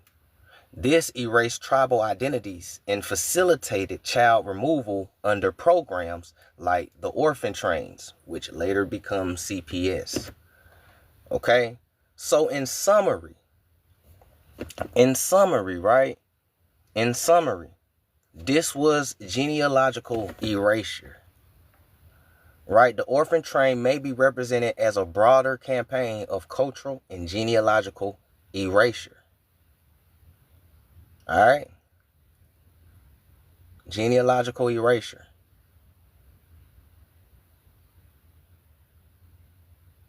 All right? We also covered the fact that when you do your genealogy, a lot of our people, ancestors, get younger and younger and younger the further back you go, which is one sign of orphanage or orphan children. All right? So many researchers, especially those of so-called black or so-called Afro-Indigenous or so-called Negro Indians, which are all the same, they descend, right? But there's a strange pattern. At the trace of their genealogy, ancestors appear to get younger, with a sudden drop-off in adult records, right? When I do my genealogy, it's my grandfather. After I hit about 6, 7 grandpops, they disappear for like 8th, 9th, and 10th. And then my grandfathers pop back up, 10th, 11th, and 12th grandparents pop back up. So there's a gap where my grandparents they drop off, they disappear, and it's just women and children. Okay? So with a sudden drop-off in adult records. Many are listed as orphans, wards, or have no traceable parents. This suggests a massive break in generational continuity, right? The reason why a lot of us will hit roadblocks, most people hit roadblocks 1880s, 60s, 70s. We're forgetting that these are orphan trains. And because you think that the orphan trains was only YT people, you never think that your people could be orphans. But a lot of American Indian dark-skinned children were orphans. And that's what they not telling you. Some of us was adopted by other tribes and that became our new identity, right? Some of us descend from smaller local tribes and the bigger tribes adopted us to try to save our heritage and just save us from being erased. Others wasn't so lucky. Others was adopted by immigrant Ellis Island YT families and they was raised up in that little culture and they totally forgot who they was, right? So others was, they never get adopted and they just stay wards of the state and they grew up in the system, furtherly forgetting who they was, right? So there's a lot of things that happened at this time. And it wasn't just about YT people. So a lot of y'all census records are inside old orphanage basements. And we don't even know it because we think that we could never be orphans. That was for incubators and Cabbage Patch and YT kids. That wasn't us. It was definitely us. Because of all the wars.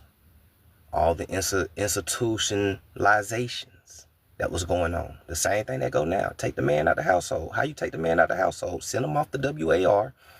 Or lock them up. They have always been doing that. That ain't nothing new. They did it back then. They doing it now. There's more than one way to take a man out the household. All right? And they've been doing it for a while.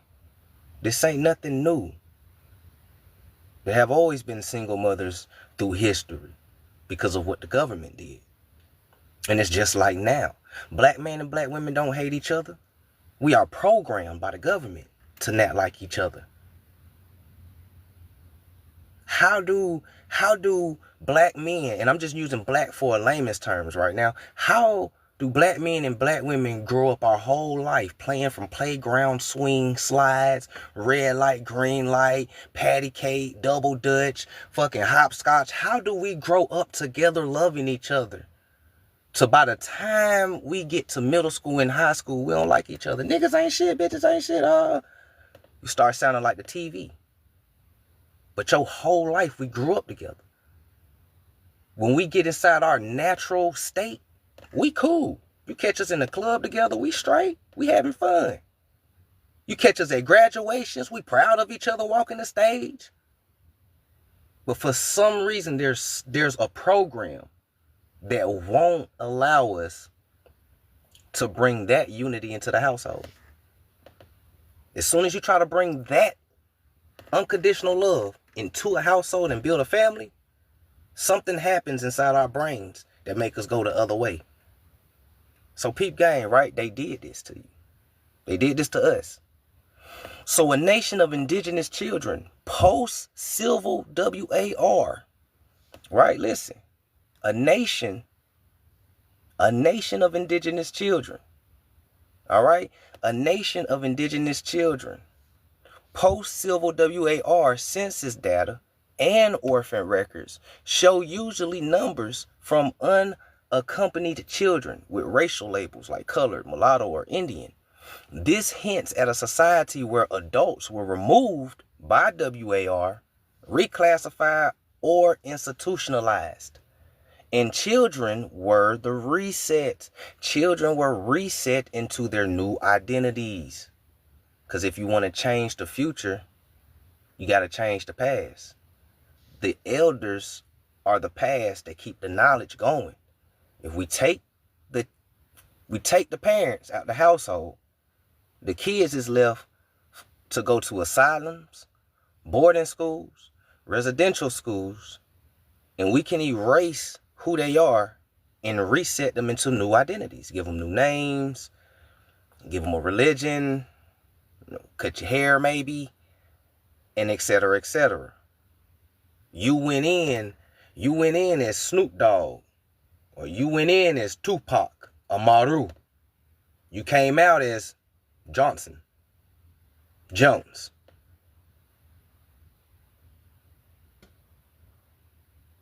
You went in as, shit, that's that nigga Black.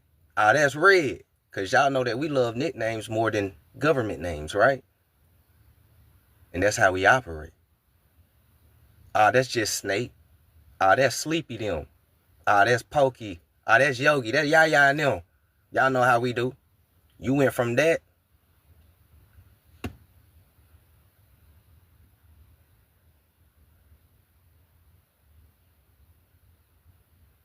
to George, James, Leroy.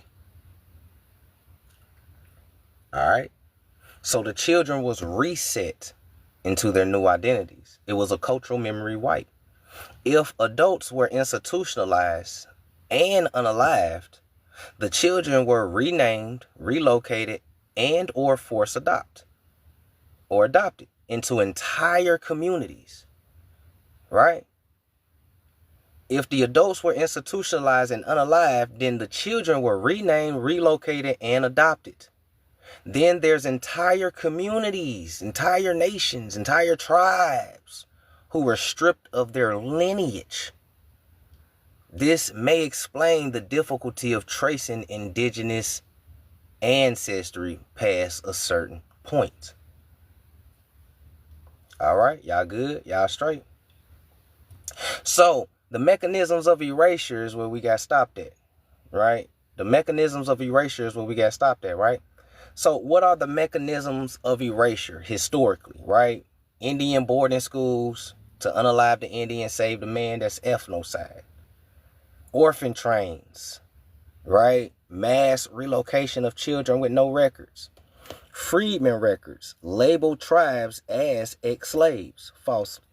Dawes rolls deliberately exclude of true tribal descendants because they are called ex-slaves and Negroes and blacks, right? And lastly, asylums and prisons housed or experimented on adults covertly. Shit, they do the same shit today, right? Times have changed. All right? Times have changed. Did they really change, though? Okay? So, we mentioned something of a reset. Y'all good? Y'all straight? Y'all can still hear me? We gotta check in one time. Anyone familiar with Guion Miller Rose? Nah. Never heard those names on my end.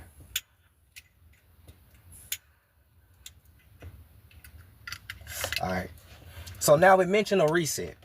Right? So I'm going to explain to you what a real reset is. Right? We not about to get astronomy. We ain't about to get cosmology. We ain't about to get esoteric. We might get a little esoteric, but we ain't gonna get too esoteric. We're gonna keep it on some physicality stuff that you can see every day, day to day, that you don't even know what's happening in front of you. And the reason why I'm doing it like this is so I can explain how a reset happens and how subtle a reset is. All right. So here's an example. What is a reset? What is a great reset? How does it happen? How it happened? Okay. So mainstream narrative, or WEF, all right, World Economic Forum, right? So the origin of the term Great Reset was popularized, right? It always been around, but it been popularized in 2020. Okay. Especially during a global response to the hot sauce 19. The key figures of this was Klaus Schwab, or WEF founder, Prince Charles, and various global leaders, right? The stated goal was to so-called rebuild the economy and society sustainable after the pandemic, okay? There's 3 pillars of a reset. First, you have to redesign capitalism. And what do I mean by redesign capitalism? Because there's 2 types that people don't understand. People think capitalism is capitalism, but there's 2 kinds. So you got to redesign capitalism, right? Stakeholder capitalism or shareholder capitalism. All right. Then you got to build resilient, inclusive, and equitable economies. And then the third pillar is to accelerate digital transformation and green energy. You've seen all that happen before your eyes. You probably didn't even know it. So essentially, let's use the chaos of the Hot Sauce 19 to recognize global systems for the so-called better, right? Great reset. So we can understand what they was talking about, a great reset around the orphanages. And then you can understand that we actually had like 3 or 4 great resets, right? So peak game. So let's get alternative now. Because alternative is where we like to be at when we're dealing with history. Anything mainstream is bullshit. So the underlying belief, the Great Reset isn't about saving the world. It's about controlling it. And we already know that. These themes include digital ID, central bank, digital currencies. Okay? Loss of property rights. You'll own nothing and you'll be happy. Right? Technically, we are already in that age because you don't really own your house. This is why you pay a mortgage. You think you paying off a house. But even when you think you paid off your house, you got that property tax. And if you miss out on that property tax, them niggas can do the same shit they do you as if you was renting an apartment. They can kick your ass out. So you ain't really owning shit. Right? So you already in that time. I told you, the Great Reset happened so subtly that you don't even know that it already happened. Alright? It didn't already happen. We years behind. So you have massive surveillance under the skies of public health or sustainability. All right. You have social credit system similar to China. Everybody be talking about China's social credit score. Oh no, they're going to try to make us like China. Hey, we already been like China, or China been like me. What you think your credit score is? You got good credit, you can do great shit in America. You got bad credit, you could barely borrow fucking bubble gum in America. So you already on that social credit system and you ain't even know it. Then you got what they're trying to do is an elimination of cash and privacy. Okay? Replacing physical workforce with AI and automation. And we already know about that automation because if you try to call your bank, you try to call anybody in customer service, you either gonna be talking to a damn machine the whole time or you're gonna be talking to a foreigner. And you might be talking to a foreign machine. Right? Peep game, you already in those times now. The shift in power of global institutions over national and local governments. All right. Happening right now before your face. All right. So this is what they start to mean by global resets. All right. So you can understand it. Now, the question that a lot of people may have had or probably didn't know, or what I've been saying this whole time is that, has it already happened? Yeah. Many argue that the Great Reset isn't a future event. It's a process that's been unfolding gradually, right? Like I've been telling you, we're saying this sincerely, we're saying that in Alabama, right? Like I've been telling you, this ain't, when they say global reset, this ain't no shit like, oh yeah, 2030, nigga, is when they gonna do it. Nah, global reset in COINTELPRO is present to future, meaning it's happening day by day, second by second, and it's leading up to the future. The end goal, what they told you, is the 2030, right? They didn't tell you that you're already in those steps, but they told you, hey, the end goal, you own nothing to be happy type shit, but you already taking those steps. All right. So many argue that the Great Reset isn't a future event. It's a process that's been unfolding gradually and quietly. Silent weapons for quiet wars. Especially in the last 5 to 10 years, right? For an example, the element, economics. The clues that is happening now economically, inflation, housing unaffordability, reliance on government aid. Okay, first sign. The next element, digital control. The clues that is happening now, right? Hold on. A push for digital ID, QR codes, and contactless everything. We are already there. Another element, AI and automation. Replacing humans across industries, make jobs and medical. Right? We already know AI taking over. Because everybody done flooded Chat GPT so damn bad. Chat GPT starting to get slow as fuck because everybody on it. I asked Chat GPT, hey, can you generate a picture for me? They was like, hold on, too many people are generating pictures right now. Give me a second. Or some shit like that. And you be waiting for minutes. You be like, damn, how many motherfuckers? Is Chat GPT crazy? Right? So we already know AI doing this thing. Okay? Surveillance. We already know about surveillance, right? It's cameras everywhere. Phone tracking. Data farming by big tech, right? We already know that. We already in that time. Another element is cultural reset, which we're going through right now, especially your boy.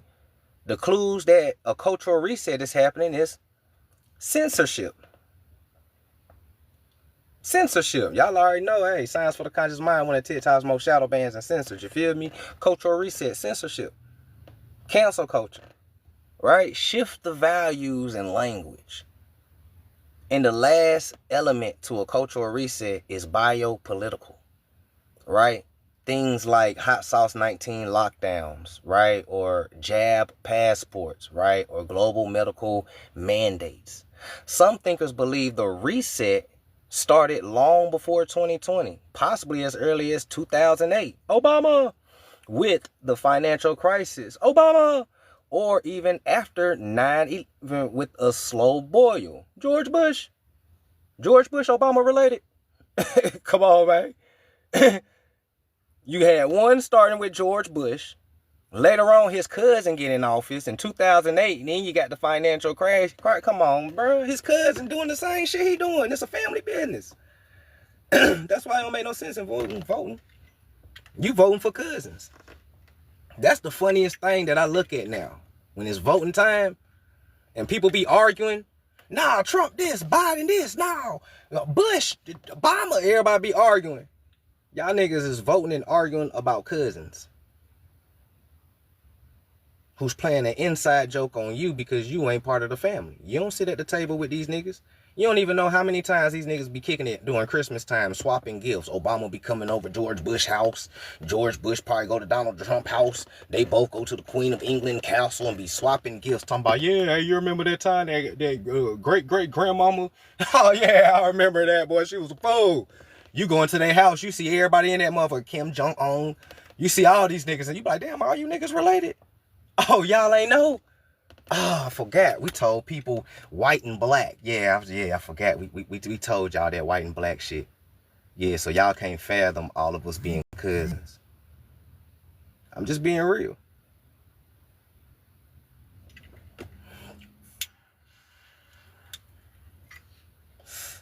I'm just being real. All right. So we are already in a whole reset, right? And it happened both times. So the twist, what if the reset isn't even about tech or money? Because the reset is never about tech or money. They invent the money and they control the tech. So the reset ain't even about tech or money. From a deeper metaphysic conspiratorial art angle, right? We getting esoteric, right? We getting esoteric with it. From a deeper metaphysic, esoteric is a spiritual reset or reprogramming human consciousness via trauma. Right? Tyler Perry just dropped the whole trauma movie on everybody and got everybody emotional. All the women is all emotional on Facebook and everything. Oh my God, I like straw. I almost cried. I felt it. How you felt her struggle? Y'all ain't go, man, oh Lord. That's that trauma base. Trauma bond. We got to keep inducing you in trauma to keep you in a ghost-like state of ignorance. Shit, some of y'all got homegirls who went through that. And y'all ain't even cry for her. Think that deep. Some people probably had homegirls that went through the same shit. They ain't even cry for her. They probably told her, girl, shit, I don't know what to tell you. It's fucked up. It's what they told her. But Tyler Perry drop a movie and Taraj, man, get the fuck up. But it's all emotion. It's all emotion. It's all emotion. That's how they get you. They can open you up through trauma. They can hijack your consciousness. Study psychological warfare. Then you got a genetic or identity reset. Is what they doing right now in your face, right? Genetic and identity reset. Altering humanity itself. Transhumanism. It's like 50 different genders now. Real shit. It's like 50 different genders. Transhumanism. Motherfuckers want to put a chip in your head and all this other shit. Merge man with machine. right? Going on right now in your face. And a control of memory, rewriting collective and historical memory to manufacture a future under elite control. Right? So, we just learned about a reset, right?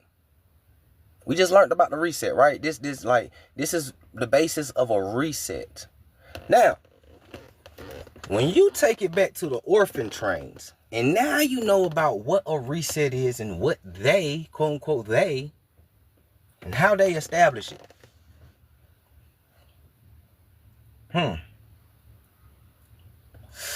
You had a lot of Wall Street crashes.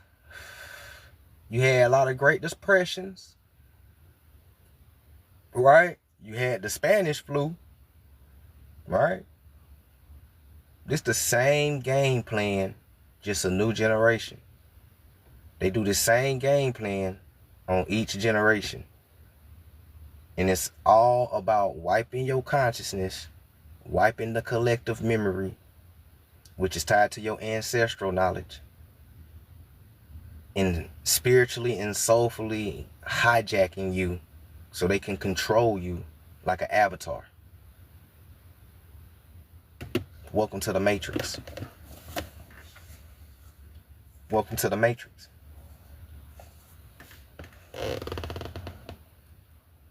All right. Welcome to thy Matrix.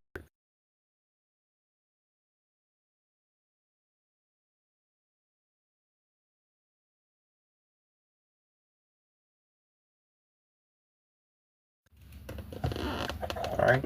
And inside this matrix, you are labeled black.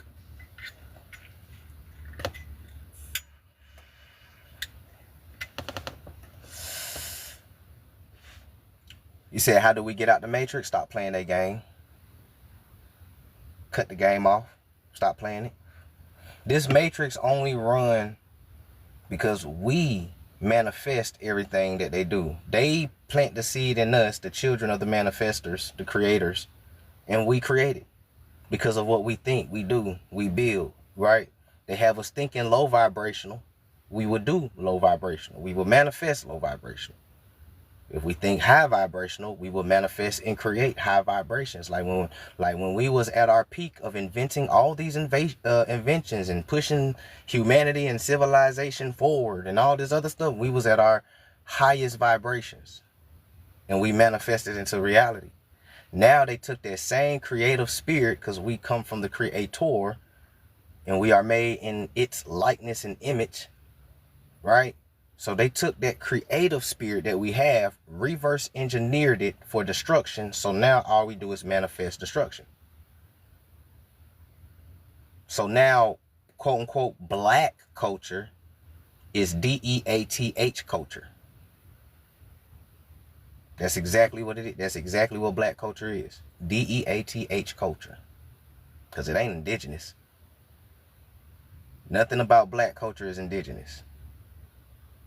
Stopping cars at stoplights, shaking ass, that's not indigenous. There's a lot of people on this app that be trying to make shaking ass indigenous, but it's not. Even our ancestors belly dance with class. You don't see no peacock stripping ass naked and shaking to get a mate. Hell no. He just spread them feathers real quick. Hey, this is me. You like me? Okay, cool. That's how nature works. Our ancestors ain't spin the block on everybody. Draco, spin the block on everybody. Draco, spin the block. Shiesty mask. That ain't indigenous culture. That's black culture. I'm not part of that culture. That's not indigenous. That's constructed identity. That's behavior modifications. And it happens inside people's houses, right under their noses, and they don't even know what's going on, because silent weapons for quiet wars. You don't know it's happening. It's subtle. Because if you know it's happening, you know how to protect yourself. So we need to be like a thief in the night, sneaking in your house to do it. But we need trauma and fear to open you up for it. Because it only works if you're scared and if you're traumatized. If you're not scared and you're not traumatized, this shit don't work. So how do we win? You stop playing a game. Stop being a consumer. Stop buying all that shit and start creating your shit. Because we are the creators. They products don't sell unless we make that shit sell. And they know this. Because of your influence, your energy, your vibration, your soul, who you is and who you tied to, and the spirit and the energy that you carry. You have everything that you need, that we need to save ourselves. You don't need to wait for the sky to crack and some white-haired man come down and save you. Because that was never in nobody's context. That ain't in nobody's Bible. That ain't in nobody's Torah. That ain't in nobody's shit that say the sky gonna crack and the motherfucker gonna save you. You gotta save yourself. You are an extension of the Creator. If we are an extension of the Creator, as above, so below, that means your highness is already here inside of us. So when we come together, we create unity consciousness, which is the rise of the Messiah that they scared about, that they write about in Revelations.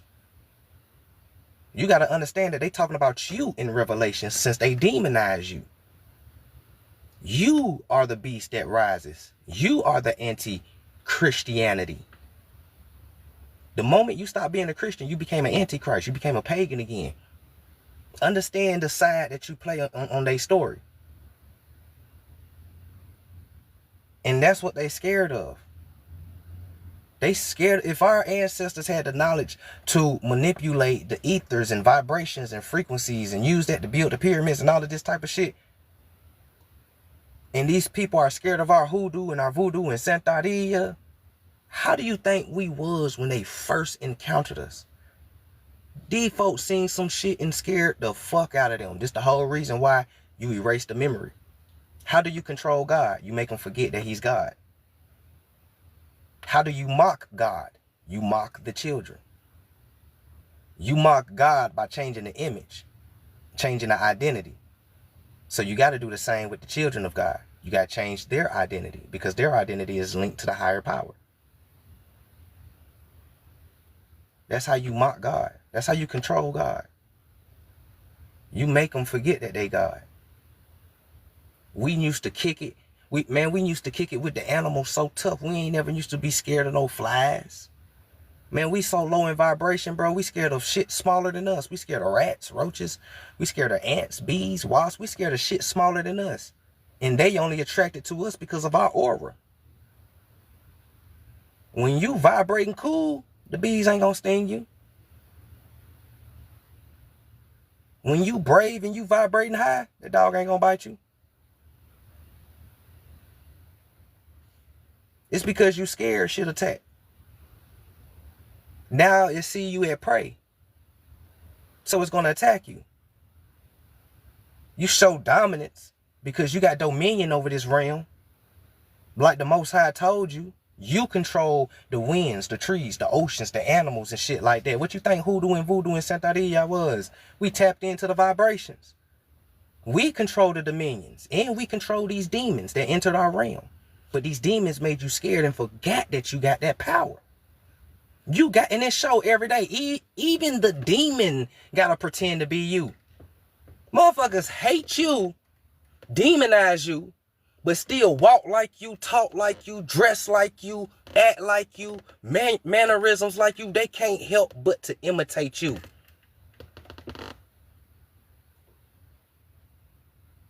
Even demons gotta bow down to you. That paper, that pen, this matrix don't mean shit when it's compared to our spirituality as a collective. We can override this shit. But we gotta stop being scared. We scared as fuck. We scared as shit. We are terrified. We are terrified. Even the gangsters terrified. The gangsters terrified. I don't believe none of that gangster shot that niggas be talking. Man, I'm a gangster, nigga. Big stepper, nigga. I've been the corner on my I don't believe, man, you pussy. Cause the police will come in here and shut your ass up real quick. Niggas be all gangster, and then when the police pull around, yes, officer. Man, come on, officer. Nah, nigga. You was gangster. Y'all niggas is pussy.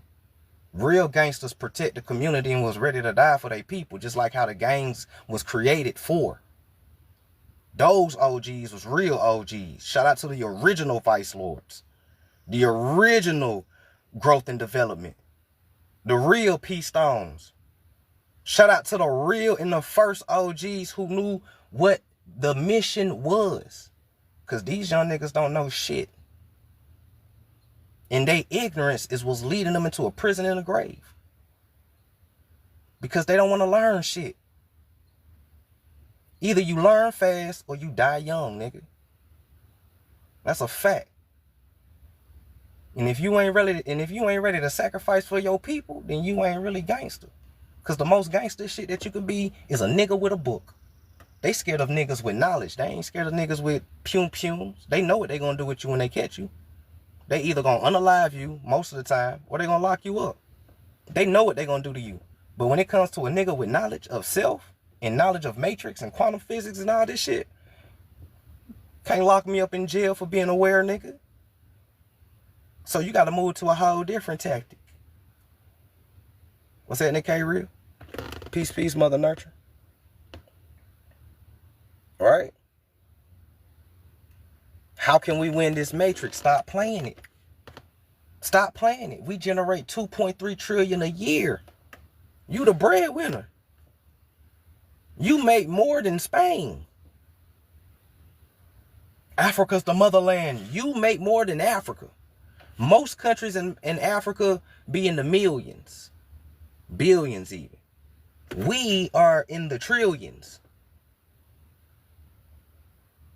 You generate more than Spain. You will be the 8th richest nation if we economically harness our economic power that we just give away all day, every day. If we harness that power, we become the 8th richest nation in the world, nigga. We be top 10.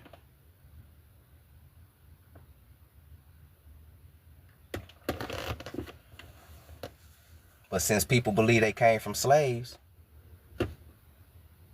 they comfortable with just being workers. They comfortable with being dependent on the government.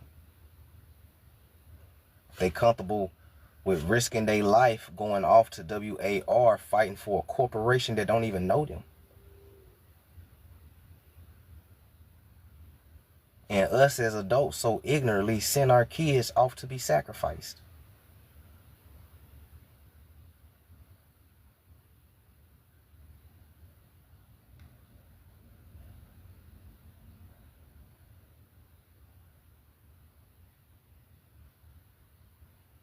Come on, man. Make that shit make sense.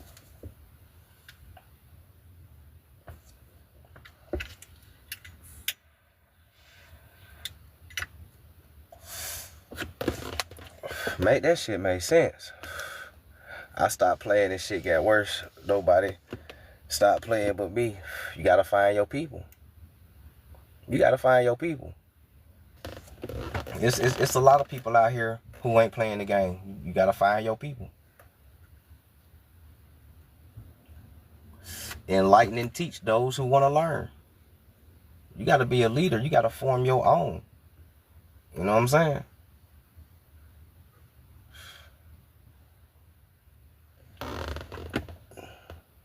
You tell a real gangster by the way they treat the police. I say, man, look.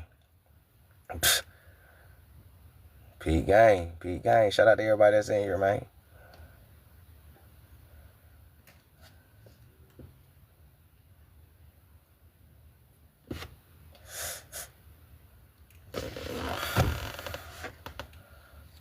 But black is a second-class citizenship. Right? Black is a second-class citizenship. Calling yourself black does you no justice. And calling yourself black ain't gonna give you no reparations. Calling yourself black ain't gonna give you no inheritance that is rightfully yours. And calling you black is gonna keep getting you whooped by the police. Treated unfairly in courts. Because you gotta understand white and black is a status. And it's not biologically.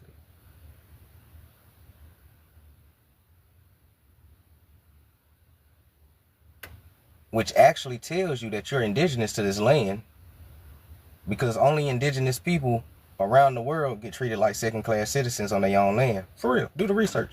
All indigenous people around the world get treated like second-class citizens on their own land.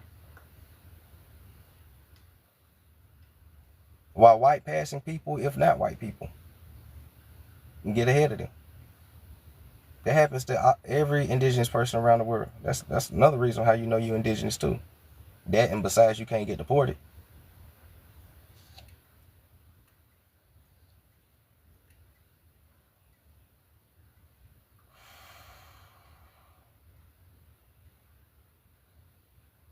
Hey,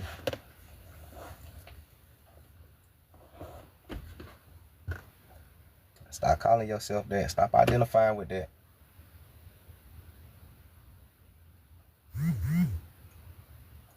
Stop identifying with that shit. Peace. Shout out to everybody that's in here, bro. I appreciate y'all for tuning in. What's that, Roger? Peace, peace.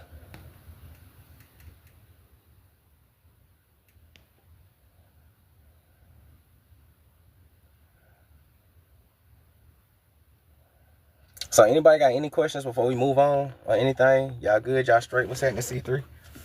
Anybody any questions?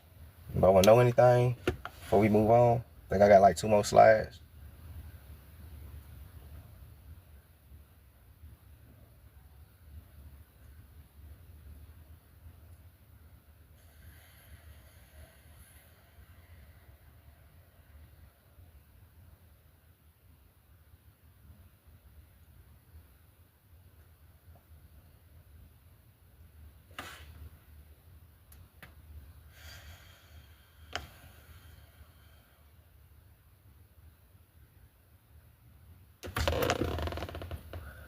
Alright. So. Alright. So.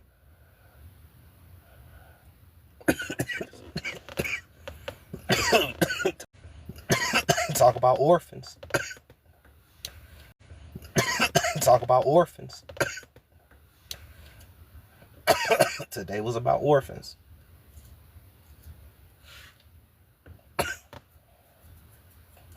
We was talking about the other side of history that they don't tell people about. Many of our people were orphans. And they did go to orphans. They was on the orphan trains. You got the colored children orphanage asylums and everything. Now, I haven't touched on that yet. I was just continue going over, just recapping for those who was coming in what we just got done talking about.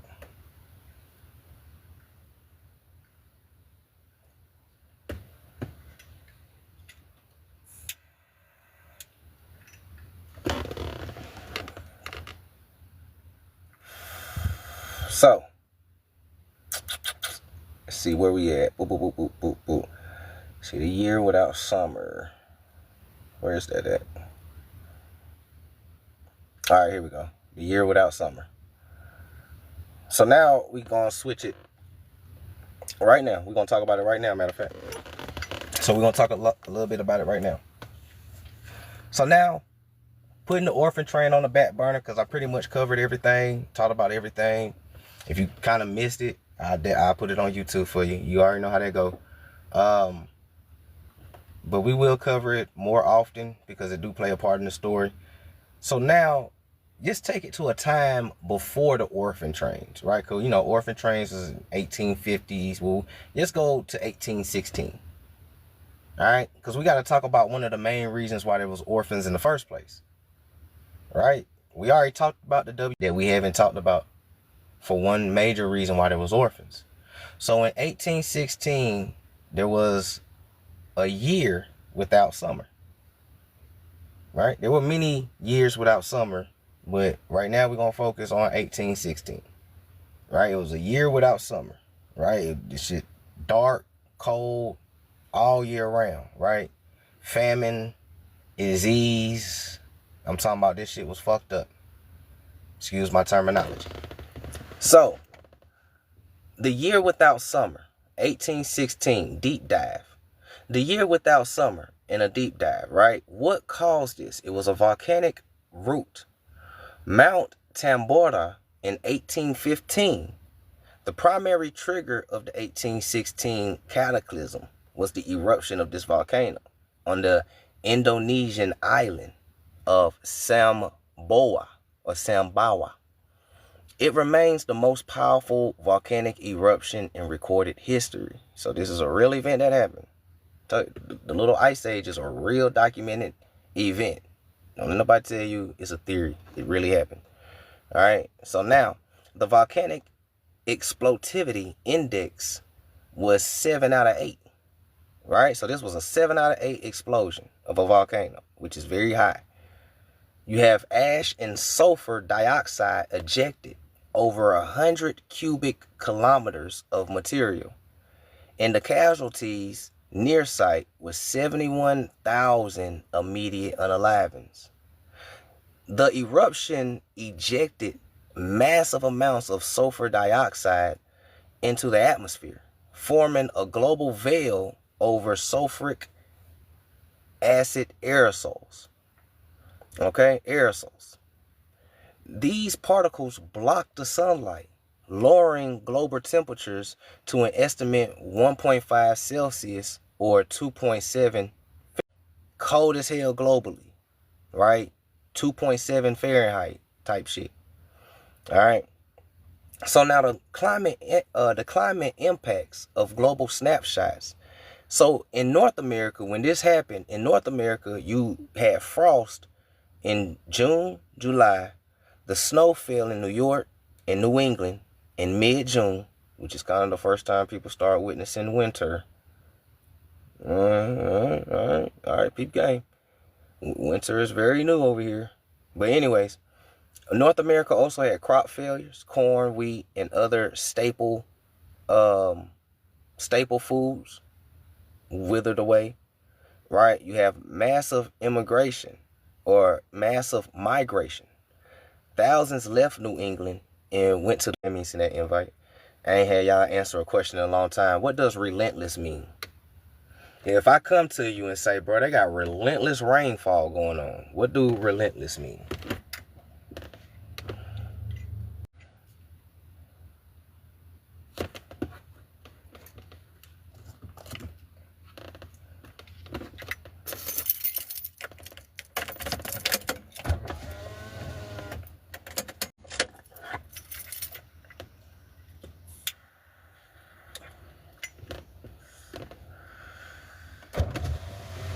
Gotta crack a window real quick. Get some oxygen. Ooh, won't let up, non-stop. Okay, so Europe had relentless rain and cold. Famine, especially severe in Ireland, Switzerland, and Germany. Right? They had a lot of outbreaks. Displacing hunger contribute to disease, right? So they got hit with more disease, right? So Europe got hit with more disease and famine, right?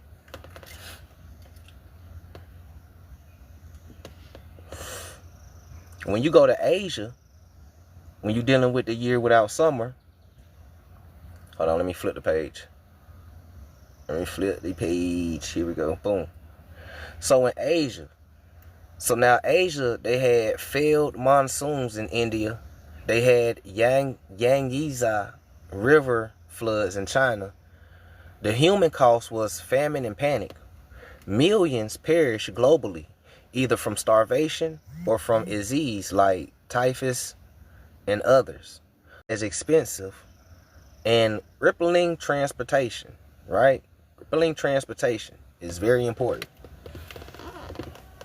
right? If somebody has crippling transportation, what does that mean, y'all? Because I'm about to make a point, right? If something crippled the transportation,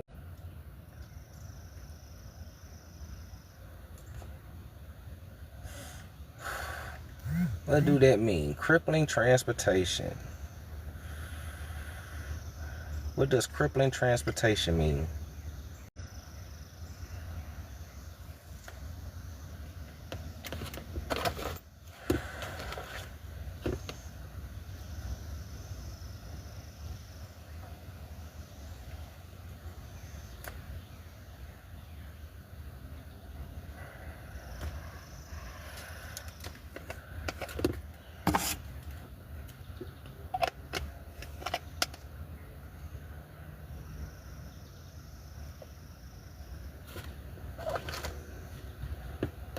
Mic check 1 2 1 2. We good?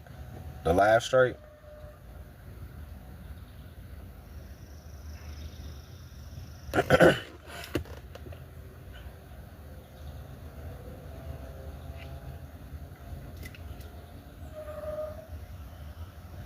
Oh, we going too far.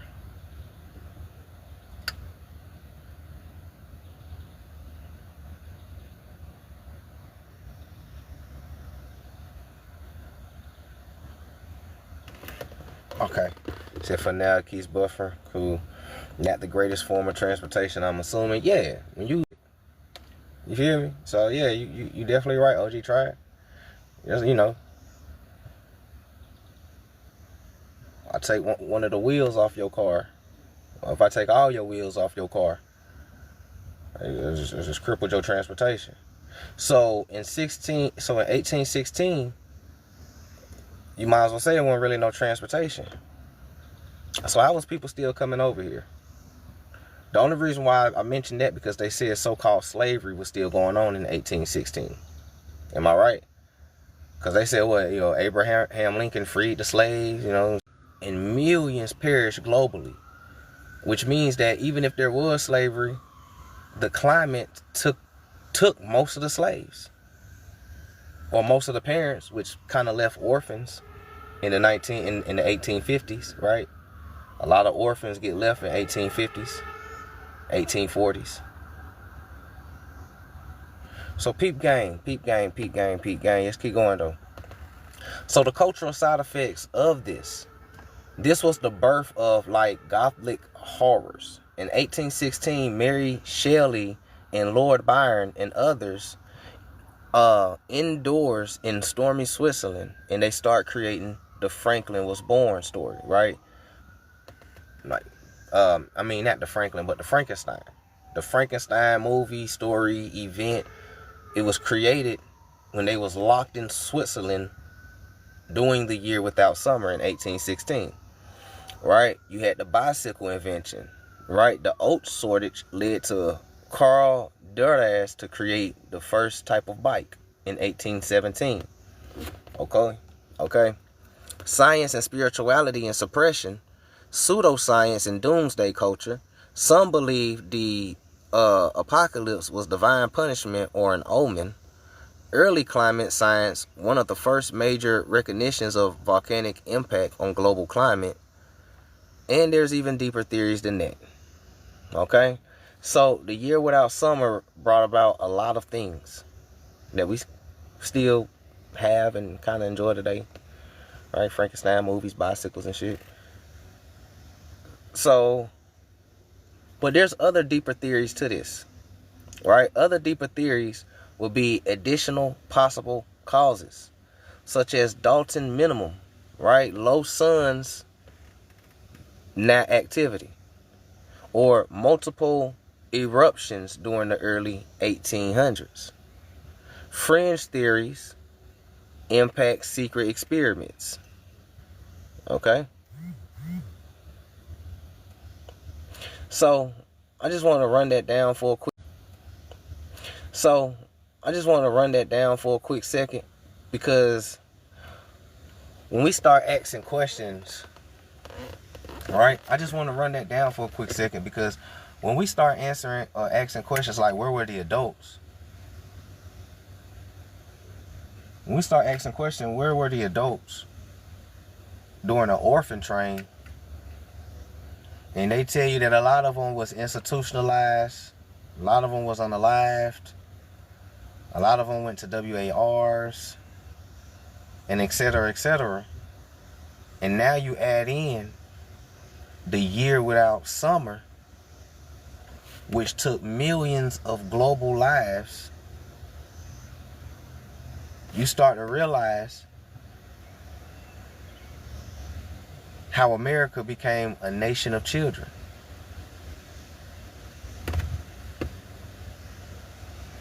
And then you start to understand why they had to repopulate America.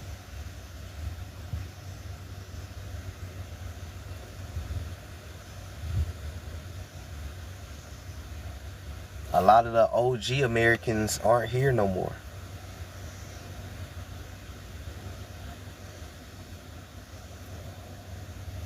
Only just the remnants and the children.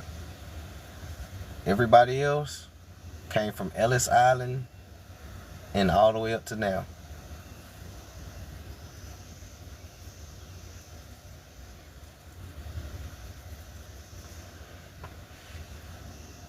So in a roundabout way, they had to preserve the original Americans from being wiped off.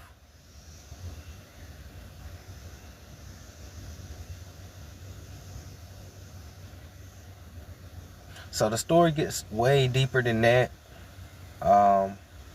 It's all tied in. The year without summer. So they just offed all the parents. Some of them, but as we just, read with the year without summer, a lot of parents passed away due to famine, starvation, and disease.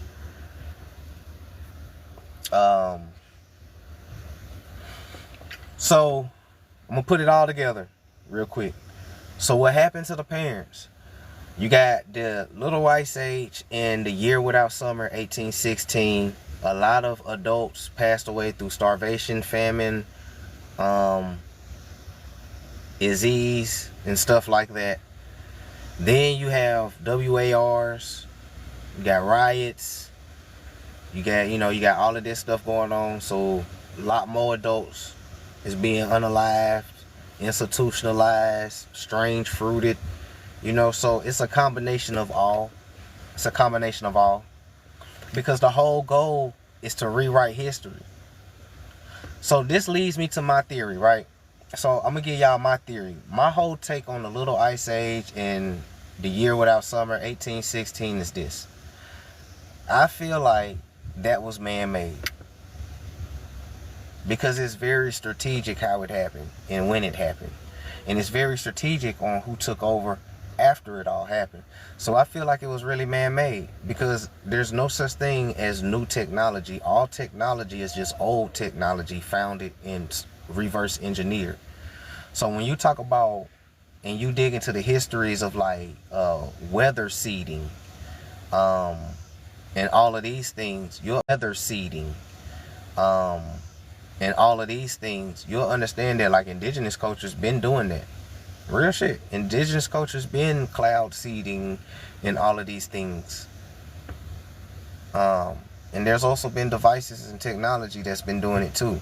So I feel like that catastrophe is that the Mayans was talking about, because the Phantom Timeline says that there's 1,000 years of fabricated history and we're not in the right timeline, which would explain why everybody recall nothing, right?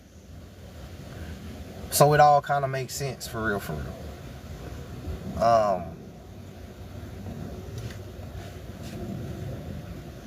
So I really feel like it was man-made, because you can man-made make a volcano erupt.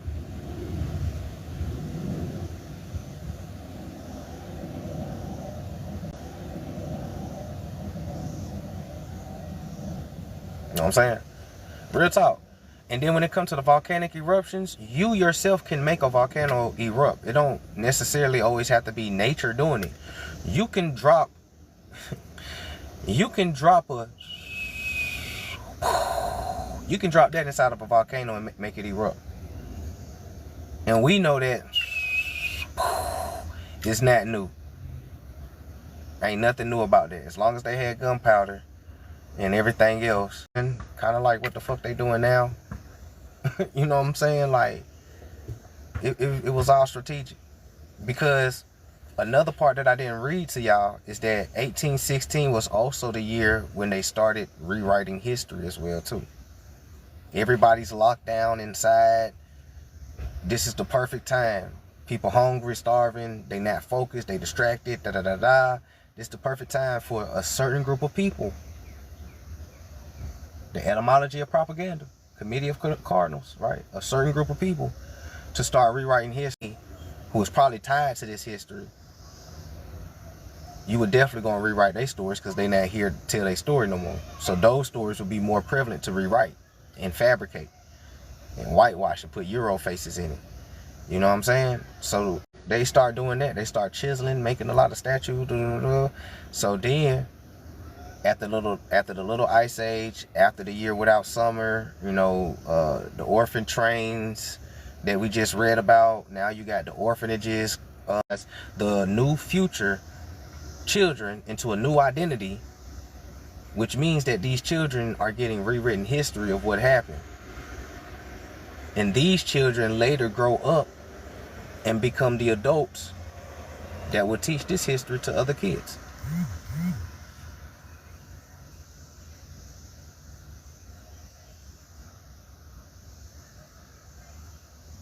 I'm saying that emo tip, peace. So that's why I feel like all this shit was strategically done. I don't feel like the little ice age or the year without summer was a natural event. I think that's a cover story. Because it all happens simultaneously. Like when you really know the timeline, that shit goes together right after another. It's like a domino effect.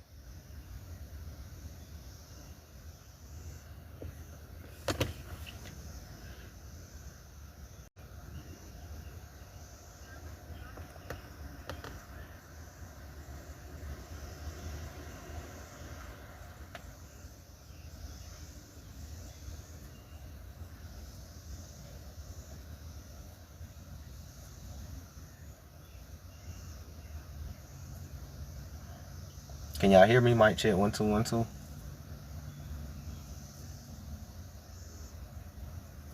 Says good on your end, Kim. Sweet K says any night on her. Sugar Baby said it's good. Okay, cool. I just want to make sure. So it goes hand in hand. It goes hand in hand though. That's why I say it's very strategic. It all was man-made by a certain group of people. And it gave it the perfect chance to write themselves into history. It was the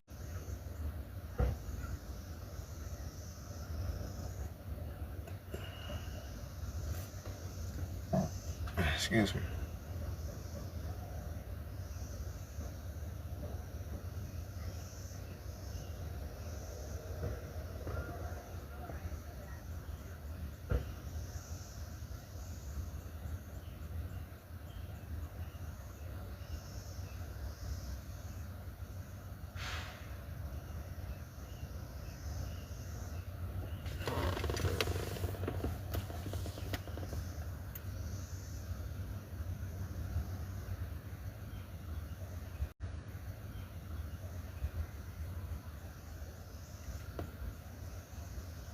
What's saying that, Sage?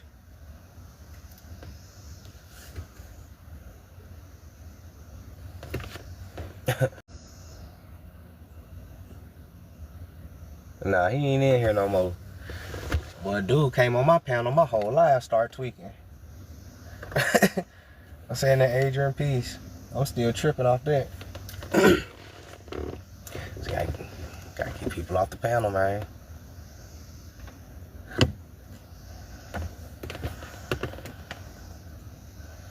So, you know, the orphan trains was another way to erase the identity of indigenous Americans.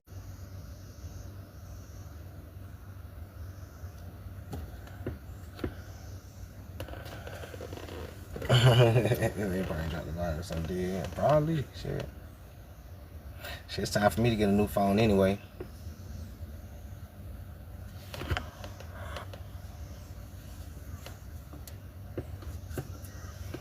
For real, it's time for me to get a new phone anyway.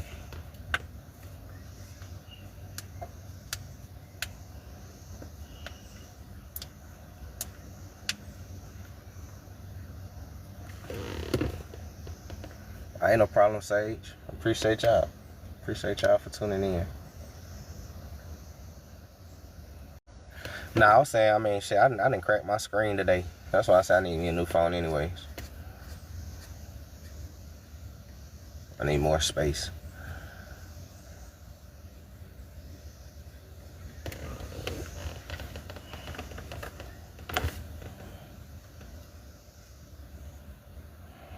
So, you know, we definitely gonna dive deeper into the orphan train though, because I'm just giving you the introduction of it. We're gonna dive a lot more deeper into orphan trains because there's a lot more history to it, which still plays a part today, which is also around the time where CPS starts being created, for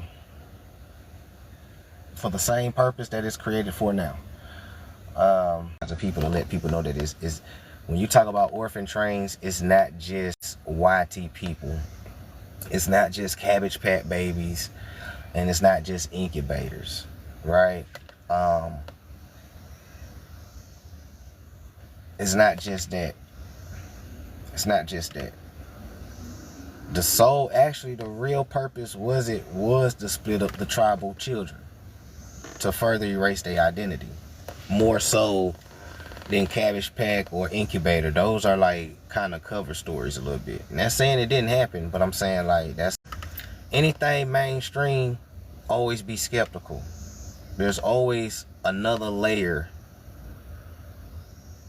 underneath the so-called official narrative. They're hiding something deeper.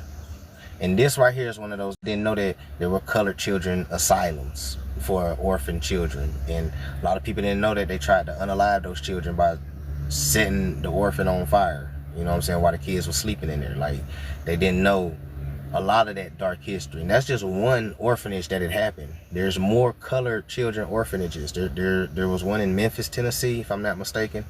There was one in Memphis. I think there was one in Chicago.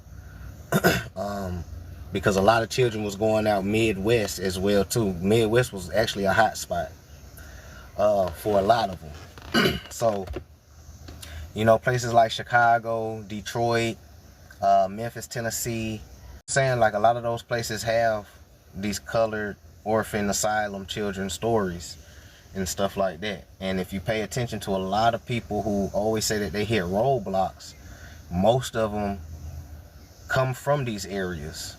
Detroit, Chicago, St. Louis, and some of these places like that, or their ancestors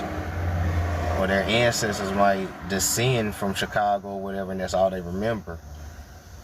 So there's a lot of reasons why a lot of our people hit roadblocks. There's a lot of census records that was destroyed. There's a lot of indigenous orphan children, and a lot of people's census records are inside older orphanages in the basements. Because a lot of those older orphanages that still running today used to be children asylums of yesterday, right? So they got a lot of documents in there, old as fuck too, you know. But a lot of people, you know, even myself, I wasn't thinking orphan or orphanages for a long time, because I was just thinking, oh man, this shit don't only happen to YT people. I don't really, you know what I'm saying? It's a nice story to tell people, but now I knew that it had a lot to do with us. I started digging more into it. And you'll find a whole lot. You'll find a whole lot about that narrative. A lot of those skeletons that they digging up inside of those, you know, in the backyards of those boarding schools, old orphanages, a lot of those are copper-colored indigenous children. Mainstream, they tell you Native Americans. There's a deeper history when you know that us and natives was inside the same boarding schools. So if those natives made it out, what happened to the melanated ones? Because there's a lot of pictures of melanated Indians inside those same Indian boarding schools as the Native Americans. But for some reason, the darker Indians disappeared. Right?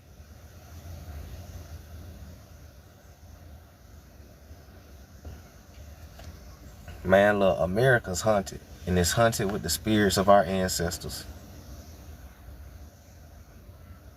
I'm being real. America is haunted, and it's haunted with the spirits of our ancestors, and they not happy. What's that? Thank you for tuning in. You know, I hope I enlightened y'all on another side of the orphan trains. Like I said, we'll dive more into it. You know, we're going to start talking about other colored children asylums in different other places. And just continue connecting the story. So with that being said, for those who missed it, I will post it on my YouTube, Signs for the Conscious Mind, a little bit later after it gets done processing. If you haven't grabbed your copy of your book, hit the link in the bio. grab you a copy. You know, we talk about a lot of this stuff in both books. You know, we get real deep with a lot of them. Very I appreciate the new subscribers. Shout out to the old subscribers. Shout out to the OGs and the in-betweens. Thank y'all for the gifts, the likes, the love, the shares. Y'all already know how we get down. I'm very appreciative, because without y'all, there'll be no me, no platform or nothing. Without y'all, there'll be no me, no platform or nothing. So shout out to y'all. Y'all the real MVPs. And if you hadn't hit that plus button, that follow button, go ahead and hit that follow button now before I end the live, so you'll be tuned in next time I go live. And we have another sit down talking about this topic. So, all hearts and minds are clear. You know, if all hearts and minds are clear,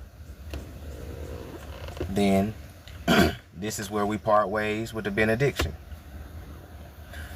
Vibrate high, peace, prosperity, abundance, gratefulness, gratitude, and appreciativeness. Practice serenity, control what you can control, let go of what you can't control, and have the wisdom to know the difference so you can balance out all karma in your life, whether it's good or bad. Teach the kids what you didn't know, don't shelter the kids. They are targeting our kids at a very young age, so it's our job as guardians to guard our children's consciousness and keep them protected spiritually. Don't just be a pair that rents. You understand me? Don't let it go over your head. And with that being said, I see y'all collectively at the finish line, because we in this the race together, you feel me? Peace. Until next time.